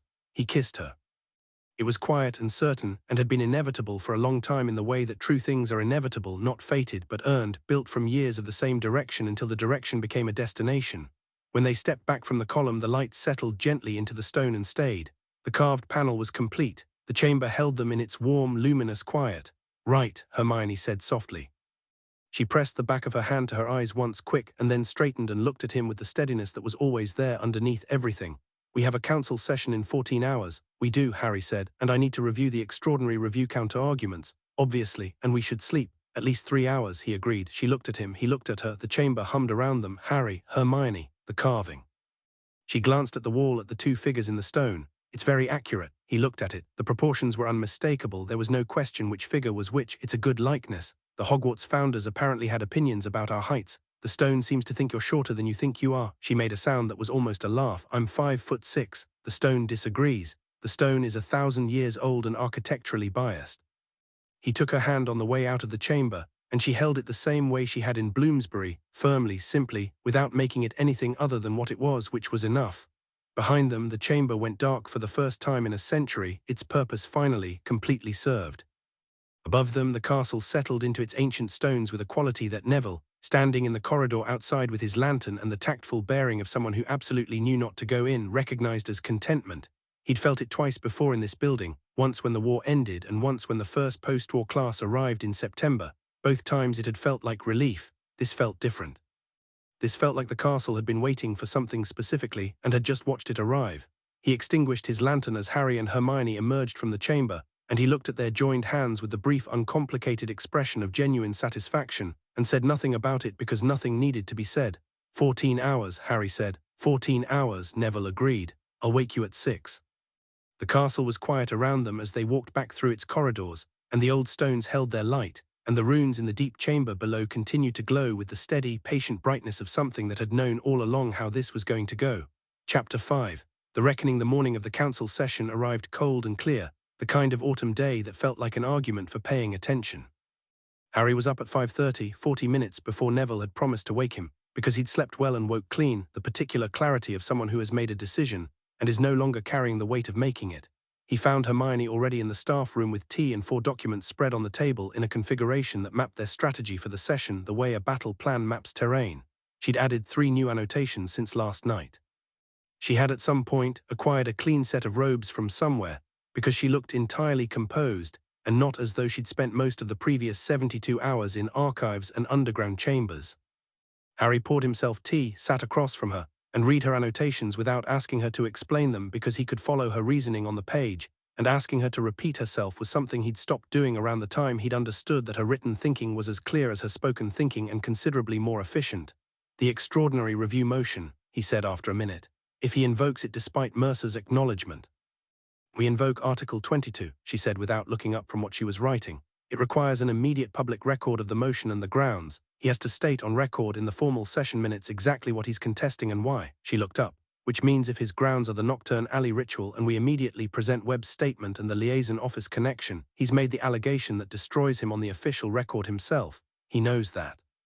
He knows that, she agreed, which is why he won't use the extraordinary review motion. She set her quill down. He'll try something else. He always tries something else. That's what makes him genuinely dangerous. He doesn't double down on losing positions. He pivots. What's his pivot? She was quiet for a moment. I think he'll try to split the acknowledgement. Pose a modified form, not joint sovereignty, but something that gives us a formal title without any of the accords-based authority. Sovereign in name, no actual governance capacity. She met his eyes. It would neutralize the substrate issue because we technically have the recognized status but none of the functional access to the foundational magic. And it would look from the outside like a reasonable compromise. Harry thought about that. And our counter, the accords don't permit partial acknowledgement. The bond is verified or it isn't, and if it's verified, the accords specify the full status. There's no provision for a modified form. She paused, but he'll dress it in language that sounds like precedent and cite 3 cases that seem to support it until you read them properly, and 2 of the council members who aren't currently Voss allies might be persuaded on the surface before they dig into the actual text. So we need to be faster than the persuasion. We need to have the counter already in the room. She pushed one of the documents toward him. I prepared a summary of why the modified acknowledgement has no legal basis. 3 pages fully cited. Mercer will have a copy. Luna will have one for anyone else who needs it during the session. Luna's coming. Luna's already there. She went last night. She wanted to examine the chamber's architecture. A pause. Didn't ask what specifically she was looking for because I've learned that Luna's tangential research eventually turns out to be the most important thing in the room. Harry looked at her. What? She said. Nothing. He drank his tea. Is there anything you haven't prepared for? She was quiet for a fraction of a second too long. Voss having something we don't know about, she said. Some piece of information or some move that isn't in any of the documents I've read. She met his eyes steadily. That's always the risk. You prepare everything you can see and then you stay fast enough to handle what you can't. That's an unusually relaxed attitude for you. I've been working on it, she said, and there was something in her expression that was lighter than it would have been a week ago, a slight warmth at the edges that had been there before but lived closer to the surface now. Are you ready? Yes, he said, without qualification. Ron Weasley arrived at 8. He came through the Hogsmeade flue with his aura robes and a travelling bag, and the expression he'd always worn when walking into something difficult. Not worried exactly, but present, his blue eyes taking the room in with a thoroughness that people who hadn't worked with him professionally tended to underestimate. He'd grown into his height properly in his mid-20s, and 3 years of aura fieldwork had made him sharper in ways that complemented rather than replaced the essential Ron-ness of him, the directness, the humour, the loyalty that was structural rather than sentimental. He looked at Harry and Hermione at the staff room table, their documents spread between them, and his expression did a quick, honest tour of several things before arriving at something clear and decided. Right, he said, setting down his bag. Tell me everything, not the edited version, the full thing. Harry told him, all of it, the bond, the verification sites, the accords, Voss, Mercer, Webb, Gringotts, the chamber under Hogwarts. He talked for 20 minutes and Ron listened the way he'd always listened to things that mattered, with his arms folded and his eyes focused and none of the fidgeting that characterized his attention to things that didn't. When Harry finished, Ron was quiet for a moment. Then he looked at Hermione. The accords, you've read the whole document. 3 times, she said, and the council charter. Twice, he nodded slowly. Then he looked between them at their proximity, at the documents with both their annotations, at whatever was in the quality of the space between them that was different from how it had always been, and he said without complexity, I think this is right, all of it. A brief pause. Also, it's about time, honestly. Harry looked at him. Ron, don't. Ron held up one hand. Don't do the thing where you're careful with me. I'm fine, I've been fine. He dropped into a chair with the easy certainty of someone who has genuinely done the internal work and arrived at peace. I want to know what you need from me today. The session is in 3 hours, Harry said. I need an aura presence in the room, official capacity. It changes the dynamic if someone tries to get physical. Someone might get physical, probably not. But Voss will be aware of the possibility. Then I'm there. Ron reached for the teapot, found it empty, and began the process of refilling it with the comfortable efficiency of someone who had spent years in this kitchen. What else? The public disclosure, Hermione said. We have the substrate data, the suppressed reports, the web statement, the liaison office connection. If the session goes wrong, if it goes wrong, you want it out immediately, Ron said. Immediately and widely. I've prepared a distribution list, the major wizarding publications, 3 independent journalists I trust, the Hogwarts Board of Governors and the Gringotts Institutional Communication Channel. She slid a sealed document across to him. The package is complete. If I send you a specific signal during the session, you release it. Ron took the document, looked at it, looked at her. And if the session goes right, then we hold it as leverage, she said. The disclosure being possible is part of the pressure. Voss knows we have it. Knowing we're one signal away from releasing it constrains his options. Ron tucked the document into his jacket. Got it. He looked at Harry. This morning, by the way, I ran into someone on the Hogsmeade platform. Thought you should know. Harry waited. Marcus Webb, Ron said. He was heading back to London with a protective escort. He said to tell you he's given a supplementary statement. He remembered something he didn't include the first time. Ron's expression was level. The woman who recruited him, the one with the Voss signet ring, he remembered her name. He'd seen it on a ministry staff directory months earlier and it stuck because it was unusual. Name, Harry said. Portia Vane, Ron said. She's a senior advisor in the Committee of Magical Oversight. He's also, according to Webb, the woman who drafted the original order to suppress the first round of substrate degradation reports 8 years ago. Hermione was already writing. Portia Vane, senior advisor, 8 years of document suppression and active recruitment of ministry personnel for surveillance. She looked up. If we add her to the record alongside the Webb statement, it's not just Voss operating through a liaison office anymore, Harry said. It's a documented 8-year campaign. He looked at Ron. Can you get Vane's ministry personnel file before we leave for the session? Already requested it, Ron said. It'll be waiting at the Flu terminal. Harry looked at him for a moment with the warm directness of long friendship and genuine respect. Thank you, don't mention it. Ron poured the refilled tea with precision. Now eat something, both of you. You're going into a political battle and neither of you has had breakfast. The Ancient Council chamber at noon was different from the Ancient Council chamber the previous afternoon. The difference was that everyone in it knew what was at stake. 7 council members in their semicircle, all in formal robes, all with the composed expressions that formal power required. Voss at the center, perfectly dressed, perfectly still, with the controlled alertness of a man who had spent the night preparing and had arrived convinced of his position. Mercer on the left end of the semicircle, silver pin, dark eyes, her copy of Hermione's legal summary visible on the arm of her chair. Harry and Hermione stood at the chamber's center. Behind them, slightly to the right, Ron stood in full aura robes with his hands clasped, and the quiet, authoritative presence that an aura at an official proceeding projects regardless of whether anything physical is anticipated. Neville was to the left, not in any official capacity, simply standing there with the solid, unhurried gravity of a man who has faced worse than a formal chamber and knows it. Luna was in the gallery above. There was a small observation gallery Harry hadn't noticed at the first session, accessible by a narrow stair, with her satchel and her documents, and the focused stillness of a researcher watching a long-anticipated experiment reach its result. Voss opened the session at exactly noon with the ceremonial language the charter required, and then said, before the formal agenda, I would like to introduce a motion of extraordinary review under Article Lord Voss. Mercer's voice was calm and carrying. Before any motions are introduced, I would like to enter a formal acknowledgement into the session record under Article 14. A pause. The kind of pause that has a specific shape, the shape of a man who had prepared for this possibility and was now executing his response to it. Lady Mercer, Voss said pleasantly, the acknowledgement procedure requires full council endorsement to carry legal weight. Article 14 specifies that an individual council member may enter a formal acknowledgement into the session record at any time, independently of full council vote, Mercer said. The acknowledgement is then part of the permanent record regardless of subsequent council action. She opened the folder on her chair arm and removed the document she'd signed last night. I formally enter my acknowledgement of the verified resonance bond between Harry James Potter and Hermione Jean Granger, as confirmed by 4 pillar sites under the Ancient Governance Accords of 1342, into the permanent session record. She set the document on the floor of the chamber. It landed with the small, precise thud of a formally filed piece of correspondence, and in the silence after it, the chamber's recording mechanism, a quill that wrote continuously in a floating book near the entrance, scratched audibly as it added the acknowledgement to the minutes. Voss looked at the document on the floor. His expression remained perfectly composed. Thank you, Lady Mercer. He turned back to the chamber. My motion of extraordinary review would require stating grounds on the formal record, Harry said. Voss looked at him. Indeed. Then please state them, Harry said, specifically for the record. Another pause, this one slightly longer. Voss understood, as Hermione had predicted, what stating those grounds would mean.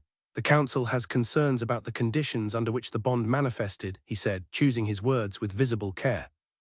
The triggering event in Knockturn Alley involved a constructed ritual environment rather than a naturally occurring condition, which raises questions about the authenticity. Lord Voss. Hermione's voice was even. Are you prepared to state on the formal record that the ritual in Knockturn Alley was constructed by an unknown party, and that this unknown party's actions should be considered grounds for contesting the bond's validity?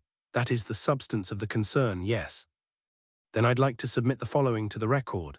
She withdrew the Webb statement, the decoded letter, the liaison office connection, and the newly acquired Portia Vane personnel file, 4 documents, placed in a neat line on the floor of the chamber. These established that the Knockturn Alley ritual was constructed and directed by Senior Ministry Advisor Portia Vane, operating from the Committee of Magical Oversight Sub-Office 8, which is the official liaison office of this council.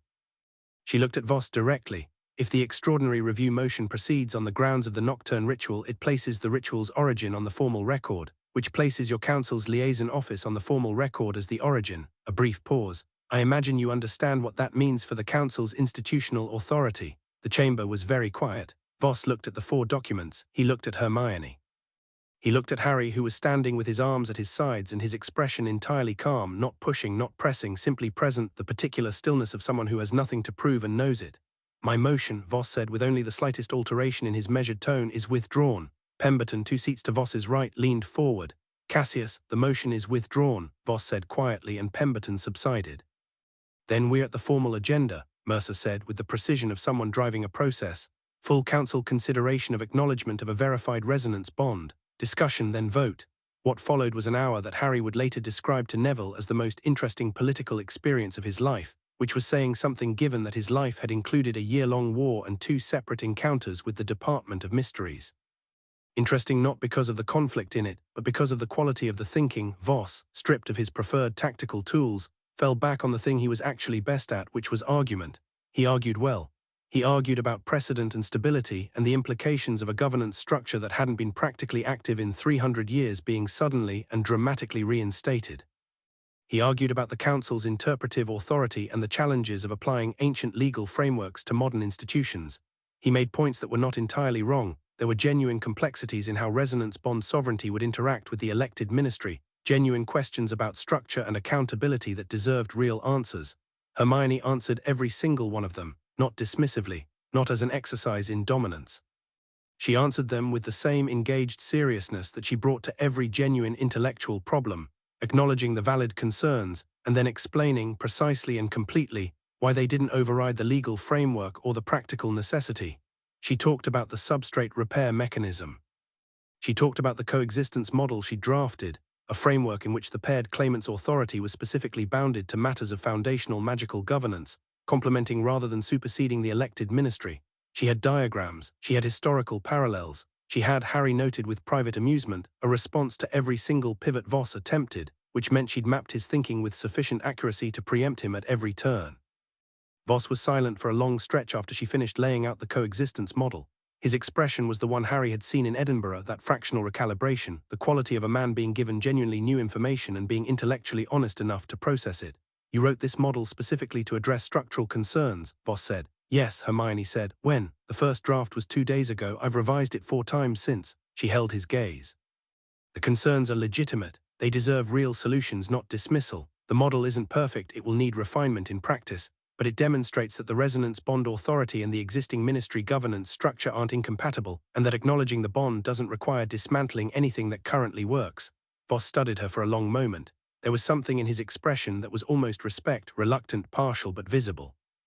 You've thought about this more carefully than I expected, he said. You expected us to come in demanding power, Harry said. We came in with a framework. Another pause. The substrate, Voss said at last. The degradation, how serious in your assessment is it currently? Luna spoke from the gallery above. Everyone looked up. She leaned over the railing with her documents and the serenity of someone who has been waiting patiently for this question.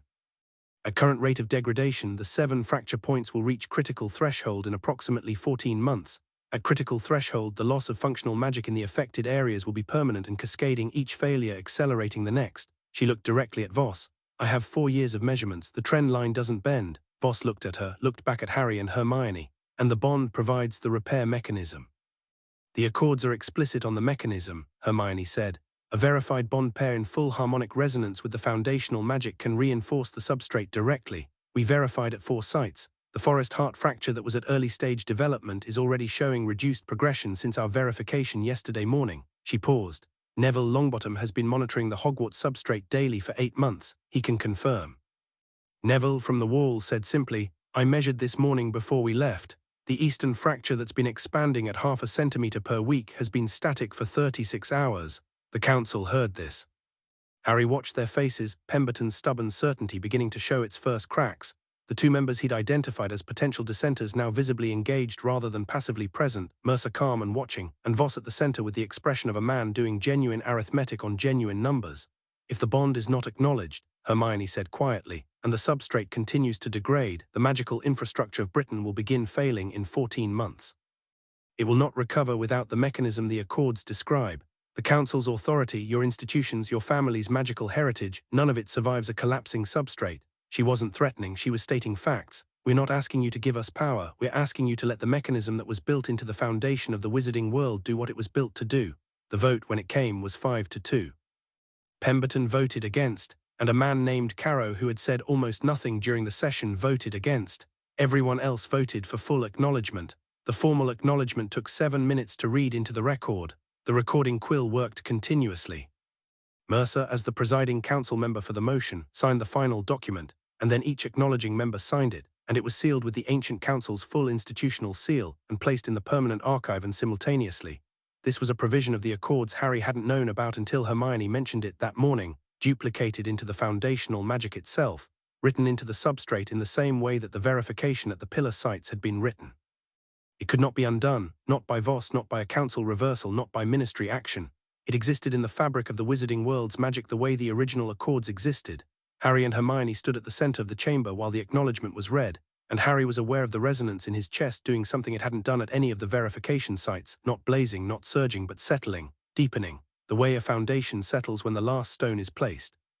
When the presiding member finished, Mercer looked at them both and said, "The ancient Council of Founders formally acknowledges the verified resonance bond and the paired sovereign claim of Harry James Potter and Hermione Jean Granger, as paired claimants under the ancient governance accords of 1342. The record is sealed." The recording quill stopped. The silence in the chamber had a different quality now. Not the silence of tension or expectation, but of completion, the particular quiet of a long-held breath finally released. Voss stood. He walked down from his chair to the chamber floor, and Harry watched him come, noting his bearing, the controlled precision of his movement, the expression on his face that had resolved into something that was neither defeat nor concession, but something more complicated than either. He stopped 2 meters away. "You'll find governing harder than claiming," he said. His voice was quiet and direct, stripped of the pleasant political manner. Man to man, Harry thought, or as close to it as Cassius Voss ever came. The wizarding world is not a single thing. It is 700 years of competing interests and accumulated grievances and families who have been told their way of life is permanent. He looked at Harry, then at Hermione. "You'll make enemies that make me look like a mild inconvenience." "Probably," Harry said. "The coexistence model," Voss said to Hermione. "It's better than I expected. It needs work." "It does," she agreed. "I'd welcome substantive criticism from someone who understands the Council's structural limitations from the inside." Voss was quiet for a beat. "You're asking me to help you build the thing that reduces my own authority. I'm acknowledging that you understand something about how these institutions actually function that I don't yet," Hermione said. "Your understanding of the mechanics doesn't require agreement with how you've used them." He looked at her for a long moment. Something moved through his expression that Harry couldn't fully name, something between frustration and a very reluctant admiration and the specific grief of a man watching a world he loved transform into something he hadn't chosen. "I'll consider it," he said. He turned and walked back to his chair. He didn't leave, he sat, and he stayed, and when the session formally closed he remained while the other members filed out, reading something in the document she'd submitted, and Harry found this somehow the most interesting thing that had happened all day. Outside the chamber, in the street-level building that covered the entrance, Ron was waiting. He handed Harry a coffee. He'd apparently found a cafe and looked at them both with the expression of a man who'd been running scenarios for 90 minutes and was relieved to see a specific one confirmed. "Done," he said. "Done," Harry said. Ron looked at the ceiling briefly. "Brilliant." He looked at Hermione. "Did you actually use diagrams in there?" "I did," she said, "in an 800-year-old ceremonial chamber. The diagrams were relevant. I don't doubt it." He handed her a coffee too. "Luna's coming down. Neville says he needs to get back to his afternoon class. He has 4th years at 2. He paused. "What happens now practically today?" "Today," Harry said, "we go to the ministry. We file the formal record with the minister's office, which the Accords require within 24 hours of acknowledgement. We request an urgent meeting with the Magical Infrastructure Office and the Substrate Degradation Team." He looked at Hermione. "And you contact the Infrastructure Office's lead analyst, the one whose reports have been suppressed for 8 years, and you tell her that someone is finally listening." Hermione's expression at this was quiet and fierce and deeply satisfied. "Tonight," Harry said, "we eat dinner somewhere that isn't a ministry canteen or a staff room, and we sleep for more than 3 hours, and tomorrow we start the actual work." "The actual work," Ron said. "The substrate fractures. The governance coexistence framework, the council reform." Harry looked at him. "It's going to be a lot." "Of course it is." Ron sounded unsurprised and entirely untroubled. "Well, you've got me, and Luna, who is terrifying in the best possible way, and Neville, who is the most quietly capable person any of us know." He paused. "Also, I assume, an 800-year-old legal framework, 4 magically verified standing stones, and whatever this bond actually does when you two are properly functioning." "Something like that," Harry said. They emerged onto the Bloomsbury Square, and it was mid-afternoon now, the light slanting long and golden through the plane trees the way it had the evening they'd walked through here 2 days ago, except everything was different and everything was the same, which is usually how the important changes worked. Luna materialized from somewhere. She did this, appeared when you'd stopped actively looking for her, with her satchel and her iridescent feather and an expression of tranquil completion. Amber records show a measurable improvement in the surrounding substrate already, she said. The acknowledgement entering the foundational magic catalyzed something. It's not dramatic, a reduction in the fracture propagation rate in the nearest measurement point, but it's real. How long until we can actually repair the fractures? Harry asked. For the full repair mechanism to function, you need to work the substrate directly, similar to what happened at the pillar sites, but sustained and intentional. Luna considered. Weeks possibly for the worst fracture points, months for the total restoration. She paused. But months is considerably better than 14 months to total collapse. Harry nodded. He looked at Hermione. She was reading something on a small scroll that had arrived by Ministry Owl. He hadn't even seen the owl come, which meant she'd been watching for it. Her expression as she read it shifted through several things in quick succession before arriving at something bright and purposeful. The substrate degradation lead analyst, she said. Her name is Theodora Park. She's been at the ministry for 11 years. She filed 14 separate reports over 8 years, all suppressed. Hermione looked up. She sent me a message this morning before the session. She heard something was happening and she wanted me to know. She has 3 additional years of data that never made it into the official reports. She kept personal copies. A pause. She's been keeping personal copies for 3 years, waiting for someone with the authority to actually use them. Harry smiled. Contact her. I already did. Hermione tucked the scroll away. She's meeting us at the ministry at 4. Ron made a sound that was half laugh and entirely fond. Of course she did.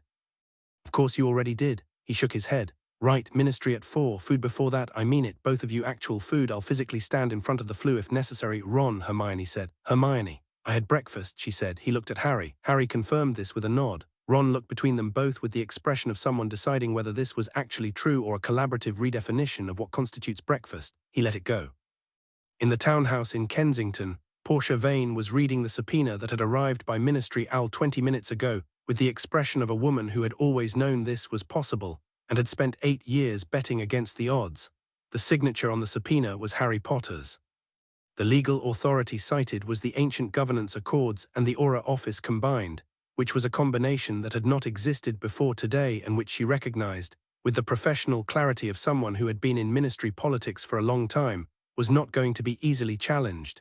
She set the subpoena down and looked at the fire. Then she picked up her quill and began writing a statement of cooperation, because Portia Vane was many things, but she was not someone who wasted resources on a battle she couldn't win. In his library on the same street, Cassius Voss was reading Hermione's coexistence model for the 3rd time, with a red quill in his hand making notes in the margins. His wine was still untouched. He read with the deep, genuine engagement of a man who was genuinely interested in a problem, and slowly, in the quiet of his enormous library with its 200 years of accumulated knowledge, his red quill was writing more and more frequently in the margins, and the notes it was leaving looked less and less like objections and more like questions. Chapter 6. The Throne of Two Worlds. The substrate repair work began on a Tuesday. Not a ceremonial Tuesday, not a date chosen for significance or announced in advance or accompanied by anything that looked like an event. Harry and Hermione simply went to the worst fracture point first, which was the one in the Forbidden Forest's eastern quadrant, because the forest didn't care about ceremony and the substrate didn't care about optics, and the most honest way to start was to go directly to the most broken thing and begin. Theodora Park came with them. She was 41, originally from Hong Kong, with the particular bearing of someone who had spent a decade being ignored by people who should have been listening to her, and had developed a specific quality of patient, contained fury as a result. She carried 11 years of measurements in a set of enchanted notebooks that were cross-indexed with a precision that made Hermione say, "Oh, this is excellent," the moment she opened the first one, which was the most affirming thing Theodora had heard in approximately 8 years. She stood at the edge of the clearing where the fracture was most advanced, the same northeast quadrant where they'd done the second verification, except further along the tree line where the ash stands grew thinner and the ground had a brittleness to it, the soil dry and crumbling in a way that had nothing to do with autumn, and she showed them the measurements. Fracture depth, propagation rate, magical yield degradation across the surrounding soil. 11 years of data drawn in careful lines across graph paper, the trend moving in one direction with the relentless patience of something that had never been interrupted. "The deepest point is here," she said, crouching and pressing the back of her hand flat against the ground the way you'd check a fever. 6 meters down, the substrate is essentially absent. There's no foundational magic holding this section together at all. She looked up at Harry and Hermione.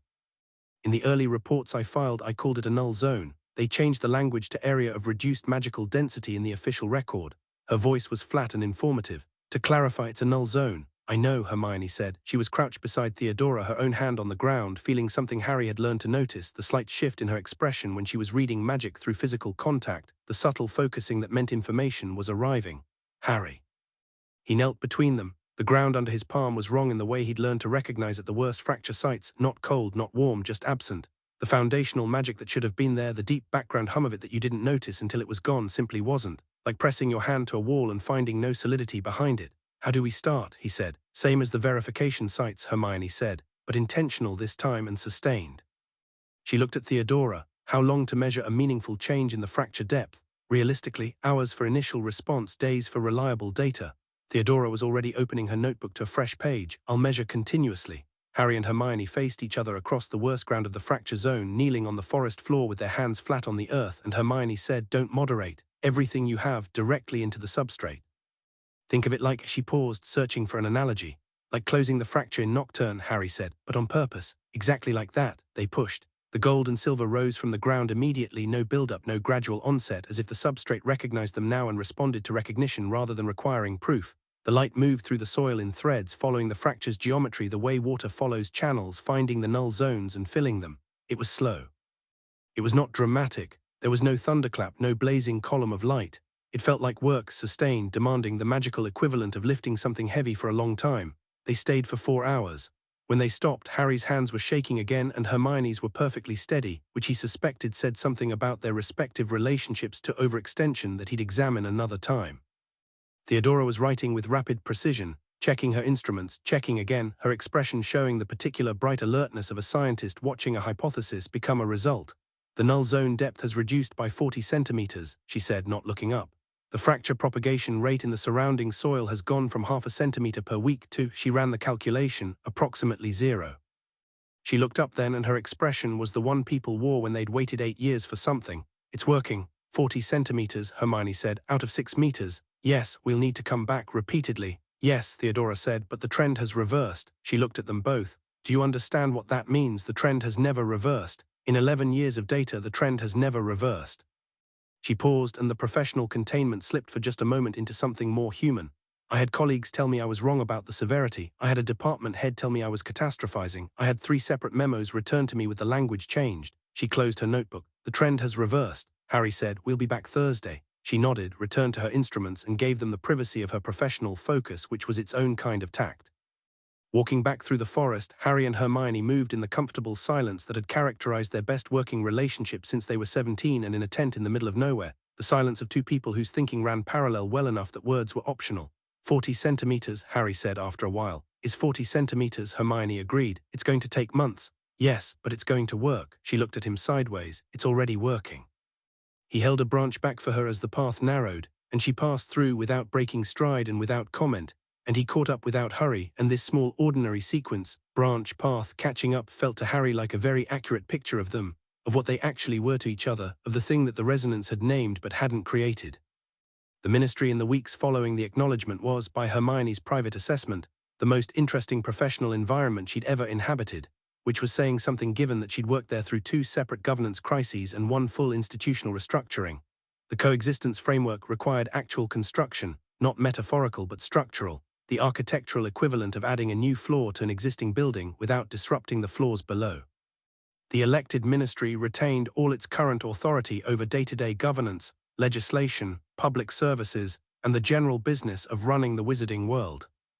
The paired claimant's authority was specifically and exclusively foundational substrate management, the health of the wizarding world's magical infrastructure, and the governance matters that the Accords had originally designed it for, crisis of magical legitimacy, interinstitutional disputes requiring a neutral foundational authority, and the maintenance of the Accords themselves.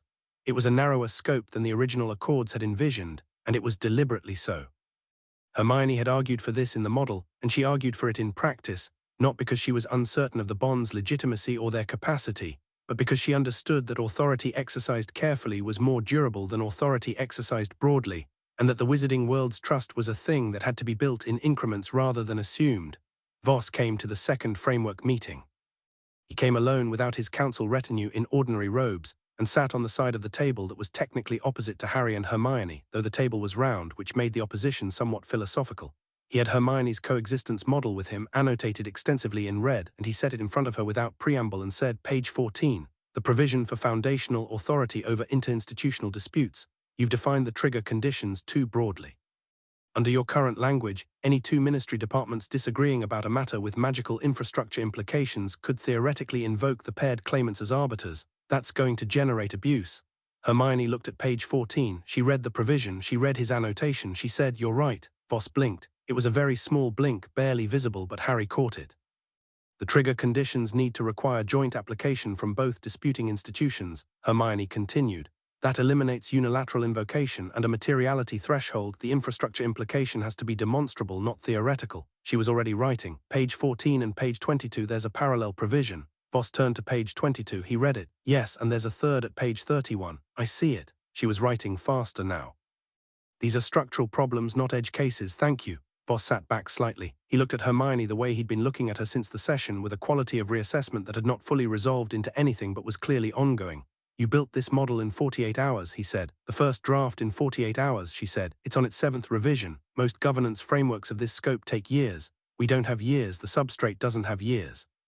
She looked up. The framework is imperfect and will need ongoing revision. I'd rather have an imperfect framework operating than a perfect one on paper. Voss looked at Harry. She always like this? Yes, Harry said. Exhausting. Occasionally, Harry agreed. Hermione gave him a look. Mostly impressive, he added. Voss almost smiled. It was not a full smile, more a fractional softening at one corner of his mouth, but it was more than Harry had seen from him in any of their interactions, and it felt significant. The Portia Vane situation, Voss said. He said it directly, in the manner of a man choosing to address something rather than wait for it to be addressed at him. Harry looked at him. She acted with my general authorization to monitor the bond situation, Voss said. The specific recruitment of Webb was her own initiative. I didn't sanction individual ministry staff as informants, but the monitoring itself and the suppression of the infrastructure reports, those were decisions I sanctioned. He met Harry's eyes without flinching. I'm prepared to state that on record as part of whatever proceeding is appropriate. The room was quiet. Luna, who had been reading in the corner, looked up. Why? Harry said. Because the alternative is an investigation that drags it out for months and generates exactly the kind of public institutional crisis that destabilizes what you're trying to build. Voss paused. And because it's true, and I'm tired of building things on suppressions. He said this last part quietly, and it sounded like something he'd been sitting with for a while. The infrastructure reports, I genuinely believed that releasing them without a solution in place would cause public panic that would be more destructive than the underlying problem. I believe that still. I was wrong about the solution, not about the concern. Harry studied him for a long moment. The political calculation was clear enough. A voluntary statement was controllable, an investigation wasn't. But underneath the calculation there was something else, something Harry had learned in years of interrogation work to distinguish from its surface. The quality of a man who had made a decision that cost him something and had made it anyway. The proceeding will require your statement, Harry said. The full record, including the liaison office operations and the Knockturn ritual coordination, on record and sealed. He paused. No criminal prosecution given the voluntary disclosure. Council reform measures to eliminate the conditions that made it possible, and Portia Vane's full cooperation, which your statement will facilitate. Voss nodded. Agreed. Good. Harry looked at the round table, at the document in front of Hermione and the red annotations spreading through its margins. Now, page 14. The substrate work continued on Tuesdays and Thursdays in the forest, and on alternating weeks at the Knockturn Alley fracture site, which was the second worst and required a different approach because urban substrate had a different texture from forest substrate, more layered, more contested, the accumulated magic of centuries of dense human activity creating a complicated geology. Theodora Park attended every session with her instruments and her notebooks, and her data moved in the direction it had never moved in 11 years, and she had started bringing her junior colleague to the sessions, a young man named Felix Chen who had just graduated from Hogwarts and joined the infrastructure office and who watched Harry and Hermione work with the undisguised wonder that young people sometimes had before professional composure taught them to conceal it. On the third Thursday, Felix asked how it worked. Not the magic, he understood the theory from Theodora's explanations, but how it felt. Harry thought about it. You know how you sometimes work with someone and everything flows like there's no friction? Felix nodded. Imagine that, but for magic itself, like being in tune with something larger than both of you. Hermione, who was making notes in Theodora's measurement log, said without looking up, he's describing it more poetically than accurately, but the essential phenomenology is correct. Felix looked between them. Are you always like this? Yes, Theodora said from behind her instruments with the tone of a woman who had been watching them work for 3 weeks and had formed clear opinions. Ron came to the Knockturn Fracture work on Saturdays. He'd requested a formal transfer to what was being called, in ministry internal documents, the Foundational Infrastructure Response Team, which was Hermione's deliberately unglamorous name for the small group working on the substrate crisis. His argument for the transfer was that as an Auror he had field experience and practical magical capacity that the team needed, which was true and also wasn't the primary reason. The primary reason, which he stated plainly to Harry over dinner the week before the transfer, was that he wanted to be where the important work was, and this was where the important work was, and he was 31 years old and done with being where things were comfortable rather than where they mattered. Also, he said, fork in hand, you two are going to need someone to tell you when you're wrong. Hermione's excellent at noticing when she's wrong about documents. She is catastrophically resistant to noticing when she's wrong about people. You, he said to Harry, are the opposite. Between you have one complete person. I am the margin for error. Harry looked at Hermione. She was looking at her plate with the expression of someone who wanted to object and couldn't find grounds. He's not wrong, she said. I know, Harry said. Ron looked satisfied. Good, I start Monday. The first public statement came 6 weeks after the acknowledgement. Hermione drafted it. Harry read it 4 times and changed 2 words. They released it jointly, not through the ministry's communication office but through a letter to every major wizarding publication simultaneously. The Hermione method, as Ron had named it, which was to control the initial framing by ensuring everyone received the information at the same time so no single outlet could shape the story first. The letter explained the resonance bond, the ancient governance accords, the substrate degradation crisis and the current repair work. It explained the coexistence framework and what the paired claimant's authority did and did not include. It named the infrastructure suppression and noted Voss's voluntary disclosure and the council reform measures that had been agreed. It used no dramatic language. It did not ask for anything. It stated what was happening and what the evidence showed and what was being done about it. The Wizarding World's response was, in the tradition of the Wizarding World's response to large news, loud, divided and fascinating. The Quibbler ran a headline in enormous letters, "The bond is real and it's about time." Luna had apparently been writing a very long piece on the history of resonance bonds for the publication for 6 months, and released it the same day, which meant the most detailed and accurate public account of the bond's history appeared in the Quibbler, which struck Harry as exactly right. The Daily Prophet ran 3 separate opinion pieces in the same issue, one supportive, one deeply skeptical, and one by a columnist named Bertrand Fitch who used the phrase Muggle-born usurpation in the opening line, and found within 48 hours that his mailbox had been comprehensively overwhelmed by letters from people who had taken issue with every single word of that phrase. The letters to Harry and Hermione directly were overwhelming in volume and mixed in tenor. Hermione read a careful selection and responded to a thoughtful subset. Harry read them all, which Ron said was an act of either profound civic commitment or mild self-destruction, and was probably both. The Hogwarts Board of Governors, to absolutely no one's surprise, asked for a meeting. Hermione attended, and spent 2 hours explaining the coexistence framework in language, calibrated precisely for the particular combination of institutional pride and genuine concern that governing bodies tended to carry. She came out with a formal board endorsement and a commitment from 3 board members to publicly support the substrate repair work, which was, as she explained to Harry afterward, more valuable than it sounded, because it translated Hogwarts' institutional authority into public legitimacy for the repair program. "You're very good at this," Harry said. They were walking back through Hogsmeade after the board meeting, the late autumn afternoon sharp and blue around them, the first real frost having arrived overnight. At what specifically? At knowing what people actually care about underneath what they say they care about and addressing that instead of the surface thing. She was quiet for a moment. "I've been doing it since I was 11, she said. "I spent most of my first few years at Hogwarts trying to figure out what I was missing about how humans worked, because I could understand all the rules and still somehow offend everyone." She paused. "It turned out the rules were never really the point." "What was the point?" "Feeling understood," she said simply. "That's what everyone wants. The board wants to feel that the thing they've been responsible for is recognized as important. Voss wants to feel that his concerns about stability were legitimate even if his methods weren't. Theodora wants to feel that 11 years of work mattered." She glanced at him. "That's not manipulation, it's just paying attention to the actual thing instead of the performed thing." Harry thought about this. About a girl of 11 in a train compartment telling them about protective spells, trying very hard to be helpful and not quite understanding yet how help worked between people. About everything that had happened between then and now, the years and the losses and the grinding work of becoming the adults they turned out to be. "You figured it out," he said. "Eventually. We figured it out," she said. "That's a different thing."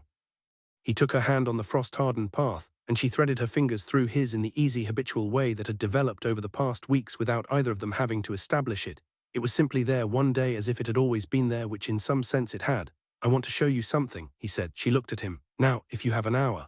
"I have an hour," she said, with the tone of someone who always had an hour for him regardless of what her calendar said. Took her to the Hogwarts lock, not for any functional reason, no verification to perform, no substrate work to do. The lock was clear in the late afternoon, the mountains black above it against a sky going pale gold and rose at its edges, the water perfectly still and so cold it had begun to ice at the shallows. The castle was at their backs, warm with lit windows, the sounds of 500 students moving through it before dinner carrying faintly down the slope. They stood at the water's edge. "Used to come here in 5th year," Harry said. "When things were bad, when Umbridge and the DA and everything, I'd come here early in the morning before anyone was up, just stand here." He looked at the water. "I couldn't have told you why, it just felt like the right size, like it made everything else the right size too." Hermione was quiet, listening. "I came here with the invisibility cloak twice," he said. "Didn't tell you and Ron because you'd both have said something sensible about sleep." A pause. "I'd watch the sun come up over those mountains and I'd think whatever's happening in the castle, whatever Voldemort is planning, the sun still comes up over the mountains. The lock is still the same size." He looked at her. "I thought about you actually, both of you, but specifically you, about how you were always the person I could count on to be thinking clearly when I wasn't." Hermione looked at the water. Late light was on it, and the gold of it was not dissimilar to the resonance light, and Harry thought about the lock's surface blazing outward from their hands 3 weeks ago with a feeling that was no longer surprise. "I never told you I was frightened," she said. "Not properly. During the war I was frightened most of the time, and I never told you because I thought—" She stopped, tried again. "I thought if I said it out loud it would make it harder for you to keep going, and you needed to keep going." "Hermione, I know you would have been fine, I know that now." She paused. "I just needed you to keep going more than I needed you to know I was scared." He looked at her profile in the fading light, the precision of her, the way she held herself, the expression that was honest in the particular way she was honest when she stopped managing the presentation of herself and let what was actually there be visible. "You can tell me now," he said, "all the things you were holding back then. You don't have to hold them anymore." She looked at him, her eyes were very steady. "That might take a while." "We have time," he said. She turned toward him fully, and the lock was behind her and the castle was above, and she put both hands against his chest in the simple, straightforward way she did physical things, without drama, without performance, just the gesture itself and all the meaning inside it. "I was frightened in that tent for 7 months, she said. "I was frightened every time you left my sight. I was frightened when you walked into the forest to die, and I knew you had to, and I was still absolutely terrified." She held his gaze. "And I was proud of you every day, unbearably proud." He put his arms around her and she let him, and they stood at the lock in the fading light with the frost coming in off the water and none of it cold because nothing that mattered was cold. "I was proud of you too," he said against her hair, "every single day." She made a small sound that was not quite a laugh and not quite anything else, pulled back slightly and looked at him with the expression that was still somehow not entirely comfortable with being the recipient of uncomplicated feeling, the expression of a person who was very good at giving and still learning to receive. He found this, as he found most things about her, completely and specifically fascinating. "We should go in," she said. "Neville will have dinner." "We should," he agreed. "In a minute." She smiled. The lock was still at their backs and the gold light was going, and Harry thought about sitting in a tent at 17 with the weight of the world pressing down and this person at his side, always thinking, always there, and thought about the distance between then and now, not as a long road but as a preparation. As everything that had needed to happen so that this particular moment on this particular lock shore could be the specific, exact thing it was. He kissed her and she kissed him back, and it was warm and true and entirely unhurried, the way things were when they didn't have to prove anything. The lock glowed faintly at its edges for a moment. Neither of them commented on it. 3 months after the acknowledgement, on a Thursday morning in January, Theodora Park sent a memo to every member of the Foundational Infrastructure Response Team that was 3 sentences long and contained no charts or measurements or technical qualifications.